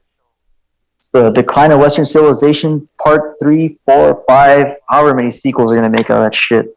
But it's also, the difficulty is the more you try to hide from it, they won't let you. And it seems a bit misguided. I think years ago, everybody thought you were Julius Evola. We're not going to revolt against the modern world and ride the tiger as the ruins, this and that. Like, that's just not reality. So yeah. I wonder, like, the thing that I'm confused about is, especially artistically with bands, like, where's the panic? It seems like there has to be some type of response to this, and it seems like it would get stronger with this, but it doesn't really seem to be the case. I guess it's because most people don't fucking see what they're doing with the same degree of respect that it should have. Like, I've seen numerous fucking bands here that are extremely talented musicians, but they're all pretty much just weekend warriors because they're content to play at the same bar every fucking week, play the same stupid songs over and over for the same people, and just be cool with it and, fucking have a few beers and laughs and shit. Whereas people like us, we're not content with that shit at all. We want to fucking go further and further and just keep pushing our art as far as it'll take us, and we want to fucking go everywhere. You know, we're gonna push it as far as we can go as well. So we treat it with that same respect. That it deserves something more than just as a hobby, you know, as a means to hang out with people on the weekend and do stupid shit like that. And for everybody else, they don't have that fucking fire in them, you know. They're just content to, oh, let's hang out and do this, and that. Let's do the same shit we've done week in, week out for who knows how many years, and they're just happy with that. We don't fucking work that way. Like, especially now, since I said I have so many projects coming up, this is something I've been working on for years and years. But, you know, one way or another, it just gets stalled, or like, I finally got a drum set, so I'm learning how to play the drums. And it was the beginning of the year that I realized, like, fuck, man, I'm not getting any younger, and I'm already fucking 35 years old. It's just gonna start getting harder and harder. Like, I need to start doing this shit now, so I have that fire under my ass.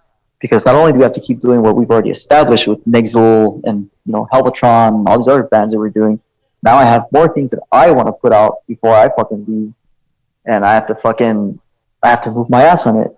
Like, you gotta fucking, it's only 24 hours in a day, and you can't afford to waste a single one on stupid shit, you know. And, you know, a lot of people do, and it's not to say that we're not immune to it either, but we catch ourselves in it, and that's, you know, that's when you hold yourself accountable. It goes back to being honest with yourself, like, oh shit, you know what? I need to stop, put my fucking phone away or something, and you get on the drums, and you pick up a guitar, and we start writing, and we start drawing, and we do something to fucking further what has to be done. And, you know, everybody else is just content to do nothing and shit. I forgot who said it, but how he said, Ebola said, we're not going to revolt against the modern world and ride the tiger. Like, they said, the world doesn't end with a bang, but with a whimper. That's the way everyone goes. They say that they're going to go out fighting, but they just pass away like fucking feeble children and shit, like a fucking injured animal. You just crawl off to a corner somewhere and die. Don't do anything about it. You know, some years ago, I had this moment where I was sitting inside of a hospital waiting room, and I was looking at the kind of the bullshit, like mass-produced art that's on the wall, very abstract stuff, and it kind of struck with the realization, like, maybe this is the actual representation of the shit that we're living. That's very true. I never even thought about that, because I see things like that too, and I'm not an art critic or an art lover or anything like that. I'm more of my favorite form of art are like old medieval woodcuts, because that's always resonated with me the most. But I see this abstract stuff too, and I don't understand it. And I mean, I'm pretty sure the artist will be like, oh, well, this represents blah, blah, blah, blah, whatever the fuck. But I don't fucking see, all I see is somebody threw a bunch of paint on a canvas and just fucking left it there. And you're actually right, because maybe people are so devoid of ideas or any actual, like, they haven't trained themselves or done anything to better themselves. This is all they can do, is they just fucking throw shit at the wall and let's see what sticks. And that's how it is. Tell me about being selected for the Watain tour. I know that was something that was, you know, one of the cornerstone moments for NEXUL, was it not? Yeah, fuck yeah. I remember at the time, I was working construction with my little brother, and I was in a different company than he was at the time, so we had lunch at different times of the day. And earlier that morning, one of my old bandmates that lives in Colorado had told me about the tour, and he's like, hey, let's see about doing a road trip. Maybe you can come check it out in Denver, and we can all hang out. So when he told me about it, I saw they were playing in Phoenix, and I texted my little brother and said, hey, well, let's plan a road trip to go to Phoenix to go see Watain. I went to lunch, and I was just by myself, and I was hanging out under a trailer, and I decided to check my email, which is a good thing I did, and I saw a fucking email that said Temple of Watain, and at first I thought it was like a newsletter, and I was like, what the fuck is this shit? I didn't subscribe to anything, and I realized that it was Eric's contact that I'd saved a couple years back, and he sent me an email saying, just checking to see the status of NEXUL. It's like, we're getting ready to do a tour with Destroyer 666, and we're going to have some special guests on the road. I wanted to see if NEXUL is available to open for us from this date to this date. We're going to go from Phoenix down to Jacksonville. It's like, these are the details, blah, blah. All you got to do is, you know, get your own transportation, bring your backline, and this and that. He gave me the rundown. And then he said, it would be fucking great to have the Terror of NEXUL on the road for a few days. Just let me know by a certain date or whatever. And I saw that shit, and I wasn't wearing my hard hat, I almost jumped up and cracked my head on the trailer because I was just like in shock, like, "Whoa, what the fuck?" So immediately I got on the fucking group chat with the rest of the guys. And I told them, "Dude, Eric from Watain just fucking emailed me and he wants fucking NEXUL to open up for them and Destroyer in about 4 months. Are you guys in or what?" And I told him, like, "I'm fucking completely down. You know me." And I was expecting it was going to take, the rest of the day for everyone to respond because everyone had work. And within like 2 minutes, everybody had replied, "Oh, fuck yeah, dude, we're in. So we fucking started talking to Eric. We told him, "Yeah, we're in. Let's start planning everything out." From there, we fucking got everything going. Went to the first date in Phoenix. Fucking met up with them. Talked everything over, how we're going to go about things. Almost got us kicked off tour for fucking using blood, which I didn't know that we weren't going to be able to use. So the fucking tour manager was fucking furious at me. He was going to kick me off the tour that same fucking night. But then after the show was over, Eric came up to us and he was like, "If you have any trouble, you talk to me personally and I'll take care of it and shit." Because by that point in time, Eric had already consolidated enough power that he was pretty much the one running the tour. Whatever he said went. And he was very fucking pleased with what we were doing. And I don't know if I should fucking say this too. Maybe we can edit this later. But apparently the one that was instrumental in getting us on that tour was fucking Kramer himself. Because apparently Kramer and Eric are very, very fucking close. And like Eric looks up to Kramer probably more than anybody else. Later on, after we finished our leg of the Pandemoniac tour, we were with K-Man Cole and we were in Chicago. Fucking Kramer showed up unannounced because he's got to fucking watch his back. So we're there in the basement and fucking Kramer walked in. I was like, "Oh, what the fuck?" So it was pleasure to see him. And I told him, "Hey, fucking Eric, thank you in the fucking liner notes." He goes, "Yeah, I talk to him all the fucking time, dude." He's like, "Fucking, we're very close." And I was pretty taken aback by that. Like, holy shit. So apparently Kramer had always been fucking espousing, the OSI and like Niog and bands like that. And I know for sure that I gave Emil a copy of the Destro tape when we met them in 2015. And then when they were getting ready to record China Wolf Eclipse, Eric had emailed me because I sent him some videos of them with Salim and shit. So he's like, "Oh, thank you for sending the videos. It's good to see him." He's like, "We're getting ready to, prepare for the cold winter in the north, and we're going to, seclude ourselves for a few months and record this album." And I think it was Set, who's also pretty close with XS and some of the other guys. He was the one that told them that what they did was they had a cabin or whatever. So they just pretty much locked themselves away and recorded the new album. And they just grabbed a bunch of albums and they took them with them. And that's all they listened to for the whole time that they were there. They just like bunkered down for a couple of months. And a lot of the shit that they took was OSI stuff. So apparently Kramer, had a big hand in it. They heard our stuff and they liked it. Obviously, Eric's not just going to ask some fucking unknown band out of nowhere. So that to me was just fucking insane to even think about. Are there any more stories from that tour worth telling? Yeah, there's been all kinds of crazy shit, even from the very beginning. Where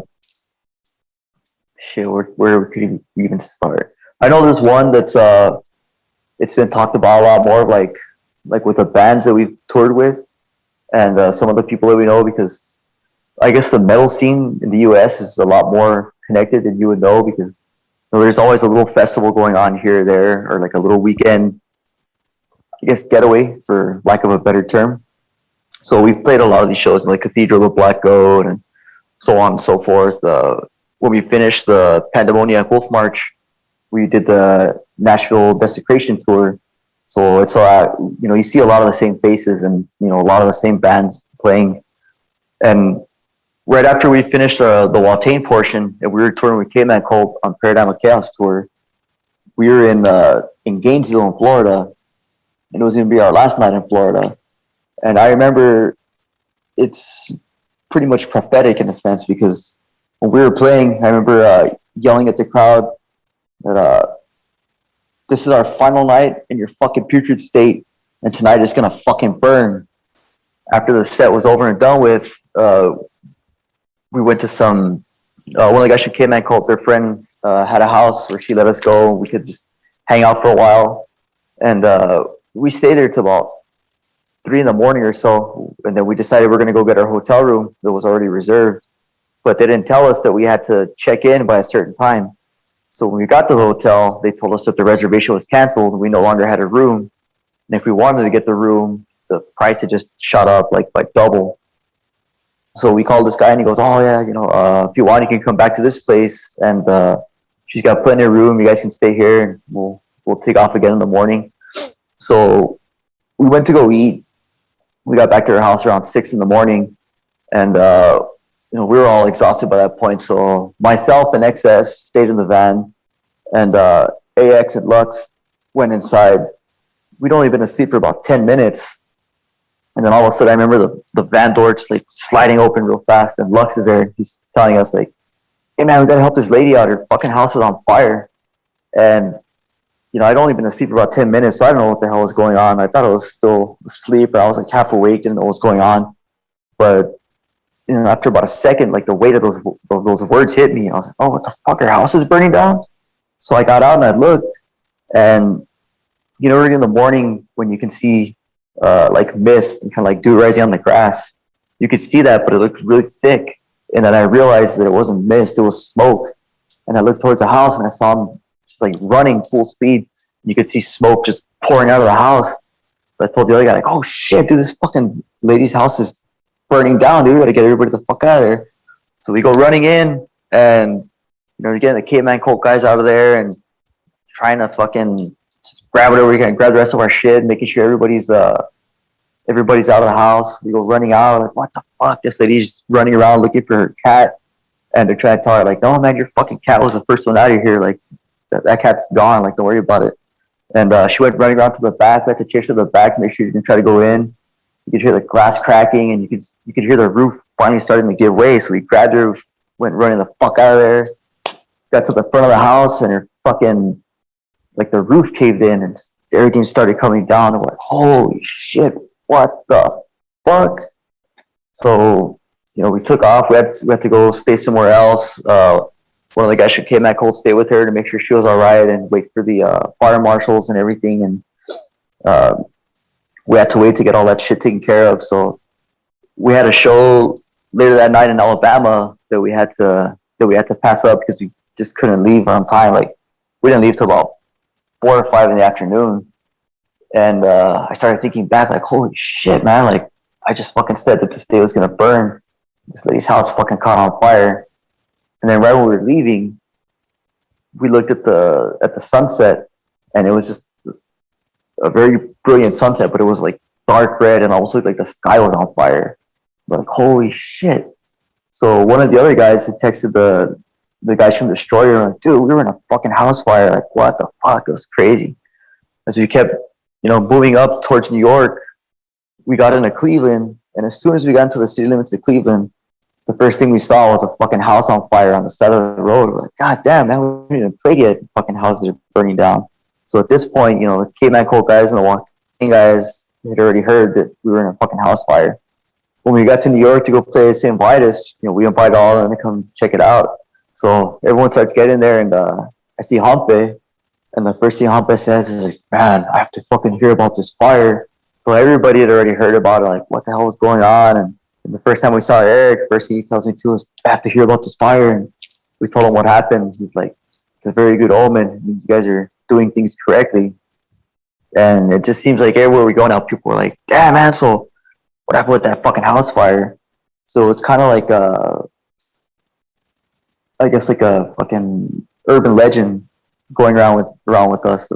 Fucking, we went to Florida and fucking, man, everything's burning down and shit. Did you ever find out what actually caused the fire in her house?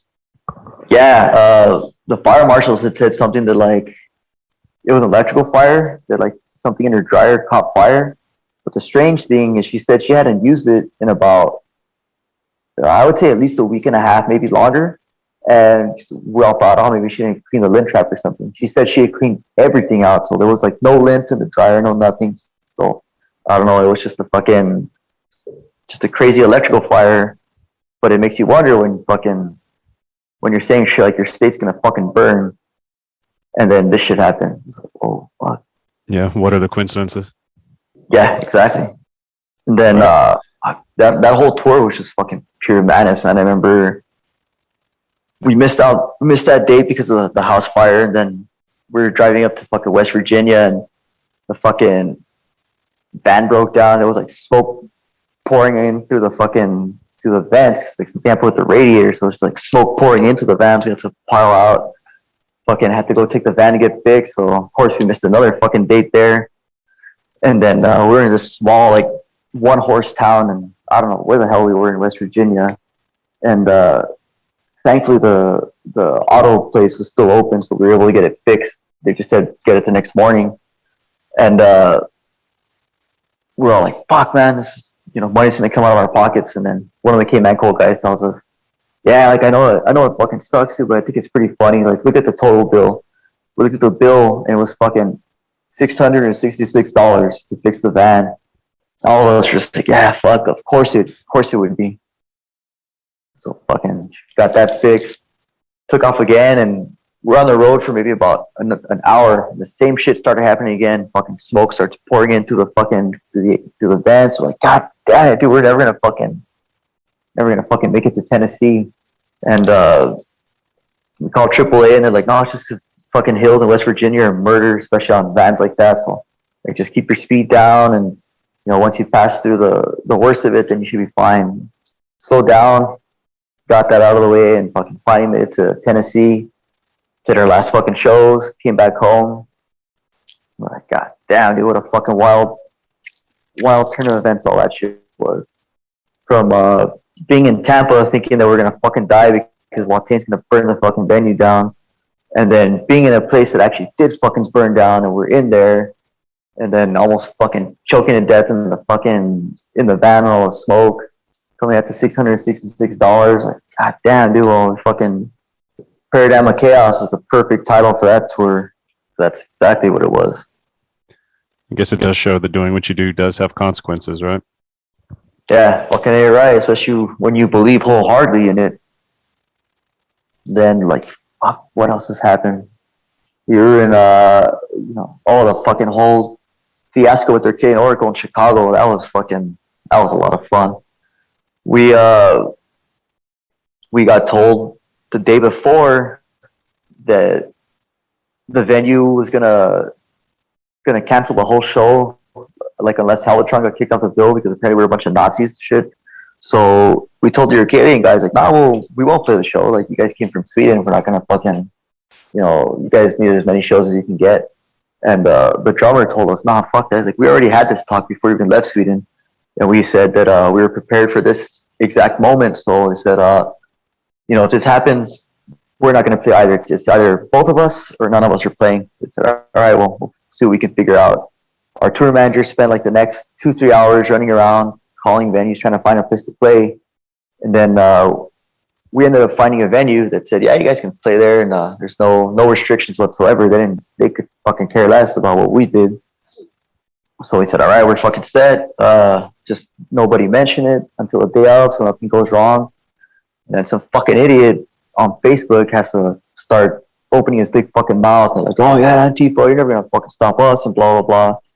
And this guy had no reason to say anything, seeing as he was no longer part of this fucking show, because he'd already fucked up early on that tour. So I guess he had a fucking rat on his profile. They found out, they called the fucking venue, and it turned out to be some band called Against Me, I guess. Some fucking guy named Laura Jane Grace. I don't fucking know. They called the venue and said, oh yeah, you guys are hosting a bunch of Nazis and blah, blah, blah, blah, blah. Fucking landed in Chicago about 1 p.m. Told us, no, the fucking show is completely canceled. You guys can't fucking play here, and blah, blah, blah. And we were doing anything we could to try to find another fucking venue. Like, even Paul Wagner from Operation Werewolf had put out an SOS to anybody that could help out. Like, we're going to play in a small warehouse or whatever we could do. And fucking that whole show just fell apart. So I said, fuck it. Like, what can we do? We're fucked now. So we ended up finding a little bar that was about a mile from our hotel. Said, fuck, let's just make the best of a bad experience. So we went there, and the other bands were supposed to play with us. They drove like 6-8 hours for nothing. So we all just met up, just fucking spent the night drinking and shit. And a lot of our friends that were gonna go see us, showed up, just got fucking trashed, man. Fucking Kramer ended up showing up out of nowhere. We're like, oh shit! So that definitely helped salvage the night, you know. And we don't always see Kramer, but you know, whenever we run into him, it's always a good time to talk and catch up. So fucking hung out with Kramer for a while. Went back to the hotel. Just fucking, you know, by that point we're just so fucking pissed off and just fucking all liquored up. We're just causing all kinds of madness and shit. And I guess somebody called the cops. So they were knocking on our fucking door, and we were getting ready to leave in an hour anyhow because we had to fly straight to New York. And the cops are banging on the door. We're like, fuck, here we go again, man. It's not the first time call the cops us in Chicago. So they're like, yeah, blah, blah, blah, and all pissed off. What's going on in there? And fucking Axe, yeah, I don't know how he did it, man, but fucking wrapped the top of his head. He kind of cracks the door open a little bit, and he's talking to the police officer. Like, yeah, well, we got a bunch of noise complaints. What's going on? Why are there so many fucking people in there? He goes, oh shit, man, I'm sorry. We're a band and we're touring. We're Slipknot. And the guy was like, what? You guys are Slipknot? He goes, yeah, I'm fucking Chris from Slipknot, and that's so and so, and this is blah blah blah. He's like, that's why there's so many fucking people in the room. He's like, we're sorry, man. Like, we had a show, but it got canceled tonight, so we're actually getting ready to take off right now to New York and just, you know, keep the tour going. And the cop was like, oh shit. He was kind of impressed. And he looked in. He was trying to see who was in there, and he was like, oh shit. Well, all right. Well, I mean, yeah, you know, next time, you know, guys, just keep it down, and you know, you guys just be safe. Yeah. Thanks. You know, we're sorry about the trouble. Fucking close the door. Cops fucking leave. We wait for about a minute, and we just start fucking howling. Like, dude, how the fuck did you come up with that one? I don't know, man. That fucking saved us right there. Probably would have ended up in jail in Chicago. Get to New York the next night, and fucking who was playing? Morpheus Descent and Teach Column were playing at the Brooklyn Bazaar. So our show was until about midnight in Queens. So the promoter had invited us. He said, yeah, let's go check it out. We get there, and apparently the Night Owl guys found the guy that had been talking shit about them online and had caused a lot of trouble for them with that Helgo tour, and also with that fucking fest in Jersey at Dingbats. So they finally found out who was behind it. So we saw him, we confronted him, we were just gonna beat the shit out of him and fucking take off. But Brooklyn Bazaar is fucking upstairs, and there's only one way in and one way out. So it's not just gonna be as easy as just going to fucking beating the hell of this guy and then taking off and shit. Confronted him, fucking security saw what was going on. We're getting ready to beat the living shit out of this guy, and they said, no, you guys, you know, get the fuck out of here. And we said, hey, fuck this guy too, man. This guy's a fucking piece of shit. You should kick him out too. Like, yeah, we're gonna kick him out, but you guys all gotta get the fuck out of here. So fucking we go down the stairs. They kicked us out first, obviously. And then we were debating what our next course of action was gonna be. And you know, these guys are like, fuck that, dude. We're not gonna leave without our fucking pound of flesh, you know. So we even told the guy, hey, just fucking, you know, wait for us outside. We'll fucking throw it outside. We have to be inside the venue. You know, we'll do it man to man too. We're not gonna be like all violent, beating the shit out of you. We even told him, you know, come to our fucking show, man. You can square up with us over there at our fucking place. And then when we were getting ready to leave, we looked up and they were barely kicking this guy out. And then he saw, like, you know, 8 or 9 of us downstairs. No, we're not gonna let this guy fucking leave so you can all jump him. We're like, fuck that, we're not gonna jump him. We're gonna fucking fight like men. But, you know, gonna go on the street if you fucking let him go like a real fucking man. No, we're not gonna let him get jumped. Fuck that, fuck out of here. Just fucking left. We told him, yeah, if you're a real fucking man, show up to this fucking address. We'll be there and see if you're a fucking man or not. If you're a fucking pussy. You know, once they heard it was in Queens and it was all the fucking satanic Hispanics, of course nobody fucking showed up. Everybody's fucking like, the satanic Hispanics don't give a fuck about anything, especially when it comes to like fucking political views or like fucking any side of the political spectrum. They're just there to fuck shit up. But, you know, if you go fuck up their show, they're just gonna fucking beat your ass instead. So they knew that. Just fucking took off. So like almost fucking 2 nights in a row that we could have ended up in jail. God damn, man. Yeah, and I was thinking about before the guy from Against Me coming after you. That's such a weird cross-cultural thing. I mean, that's a band that's, I believe, on the radio and things like that too. I mean, that's quite an accomplishment in my eyes to somebody coming after you that has that level of success and somehow still worried about what you're doing. Yeah, I guess so, because fucking, I mean, I guess it's like some fucking transgender guy that plays in a pop punk band. I don't fucking know. I didn't really know who Against Me was until all that shit happened. And a lot of our friends are the ones telling us, "Oh, dude, it was fucking Laura Jane Grace. Like we heard about it somewhere. Like they're posting about it and shit." So I mean, yeah, I guess we do carry that kind of fucking, like it's like cross cultural fucking fear. You know, that they are worried about what we're gonna fucking do. And the thing that really pissed us all off about this shit was when it all went down, we were the ones that fucking lost everything. You know, Chicago was supposed to be a huge payday for us, and we'd already taken a big financial hit because the original promoter fucked up and he never bought our fucking plane tickets from Seattle to Chicago. So the tour manager had to dig in his own fucking money and get fucking tickets. So we had to leave from fucking Portland this time. So we had to fucking, there was another stop that we had to make just to go from Portland to Chicago to fucking play. And when it came out on the news, all the venues that fucking canceled us, like the first one was the Cobra Lounge that we were originally supposed to play there, that said that we couldn't because we're Nazis. They started saying, "Oh, you know, we took a big hit. You know, we lost a few $1,000s because of that, but you know, we're gonna stand by our guns and blah blah. You know, we don't allow that kind of shit and blah blah blah blah." And it's like bullshit. They didn't lose anything, man. They fucking had a bunch of people show up to that stupid fucking bar because they're a bunch of freedom fighters, I guess. So they fucking made their money for sure. They probably had a bigger fucking crowd than if we would have played anyhow, just because all the Antifa nerds started fucking going and hitting them up and trying to show support and shit. So all the venues are like, "Oh yeah, we lost money. You know, we stick to our principles and shit." It's like, what fucking principles? You're trying to fucking fight racism and shit. So you just took the fucking money out of a bunch of fucking Mexicans and shit. And now the Mexicans gotta go home fucking broke because you fucking class acts. So it's just like very hypocritical of them. A bunch of fucking morons is all they are. Well, I guess it's laughable to say that taking a stand against racism is somehow controversial or, you know, will cost you. Yeah. Fucking fuck those fucking people, because what I said now, like when we do have a lot of contacts that are supporting Chicago, but who knows now if we'll go back, because this last time was just a fucking complete shit show. And if we do go back, they're gonna play those fucking shitty ass fucking bars that we can fucking, we've done it before. We played packed houses, we fucking packed up those fucking venues and fucking, you know, everybody makes a fucking killing at the bar, you know, because there's fucking people spending money, they're fucking tipping out the bartenders, blah blah blah blah. Nobody gave a shit. You know, the year before that we were there, nobody cared that we were Nazis or whatever the fuck you want to say. So in the end, Cobra Lounge and all these fucking places, they're just gonna fucking, who knows, they probably fell victim to fucking COVID for all I know. And shit, there you go with your stupid fucking, with your standing up for everybody else. It's gonna stand up for you when you fucking need it. Fuck those people. I guess I wonder too, would you rather have it happen outright like that to you, or I'm reminded of that NIOG video where they're playing, I think it's New York City, and they just cut the PA on them entirely as like a fuck you thing, like in the middle of the show? What I remember hearing about that one was that they told them that NIOG couldn't play whatsoever, but they let the rest of the fucking show happen. And one of the guys that was there was fucking, I guess he was like a promoter at the time.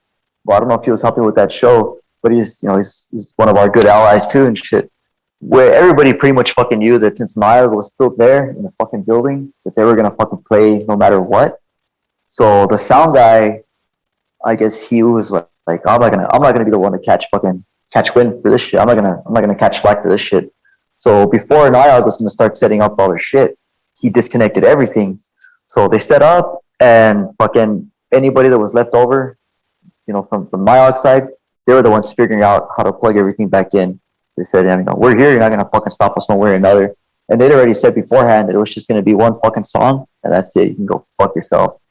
They did that one fucking song, play with. I remember when I saw the video the next day or so, I was fucking completely taken aback, just like how vicious it was. And then to see fucking Accent like just picks up the mic stand, smashes it on the fucking stage, for him to actually rip his fucking mask off right away. I was like, oh shit, man. All you guys took the fucking mask off, you know, fucking excess. Fucking rails into the fucking crowd and shit. That was a fucking, I like that because it was just them taking a stand, you know, like, fuck it. We're here anyways, you're not gonna fucking stop us, you're gonna fucking silence us. So, I mean, I think I'd prefer for it to happen like that too. If we only get like one one song, just like one chance to fucking go do it. Fuck it, you know. We did whatever we could that day, but we'd already fucking went through. We already had to fucking try to play at one venue and deal with a bunch of restrictions. So we got another place that we have played in the past, and we could have had a fucking clean slate until this fucking idiot fucked everything up. And then we tried what we could too. We were willing to play in a fucking warehouse. We didn't give a fuck. You know, we're there to play, but everything fell through. It almost happened to us in 2012 too, when we were gonna play at Club Lura. The venue lost their business license the day before Cathedral of Black Goat Fest was supposed to happen. So Ramadan was doing the same thing, fucking running around. He told us, "Hey, well, I found a fucking venue that's gonna let us play, but it's a fucking it's a skinhead bar." And all of us were like, "So who cares?"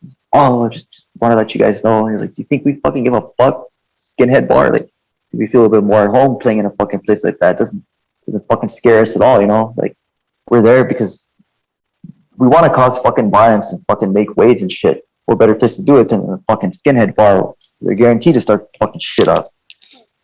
He found another venue, so we didn't play there. So that was like a missed opportunity, I think. That would have just fucking made it, just added on to the legacy of everything that we've done. I only have one more question. How do you imagine your own death? I've thought about that a lot over the years, and the only way that I can see it is you have to go out on top, you know, like John and Salim. You know, why fade away to nothingness? I've thought about this for a long time, and this was especially when I would listen to a lot of Burzum and I would study Norse mythology. I think the best thing to do is to go out on your own terms, but you also have to make sure that you've paid off all your debts on the planet. I'm not just saying like financial stuff, like anything that you owe, like you want to be done with this plane completely. Like you don't have anything tying you down anymore. And that way also somebody's gonna have to find your body and take care of it. You're obviously gonna leave people behind. They're gonna be grieving you, even if you tell them not to.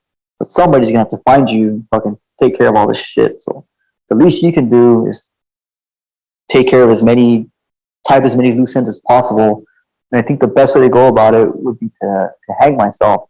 Because like Odin hung on the world tree for 9 days to gain the knowledge of the runes, it would be the same thing. I would hang myself to gain the knowledge of the other side and to try to finish that ascent into godhood, into universe B, become my own creator, my own destroyer, my own Satan, my own Lucifer. And I think that's the only way I can see things going. But everything's so unpredictable. Who knows? I just think the ideal way is to go out on top, maybe the way I said, but be prepared at any moment because it could happen at any fucking time. The world is getting crazier and crazier. The city is becoming a stranger place again. You can just go out anytime, anywhere, and somebody will fucking pull a gun on you and just fucking shoot you because you fucking said they don't like their shirt or whatever. Fucking stupid ass kids pull guns for nowadays. So I think the best thing to do is be prepared for when it comes, but to go out on top, this is the only way you should go out rather than wither and fall. That way people remember you at your top. They don't remember you at your lowest.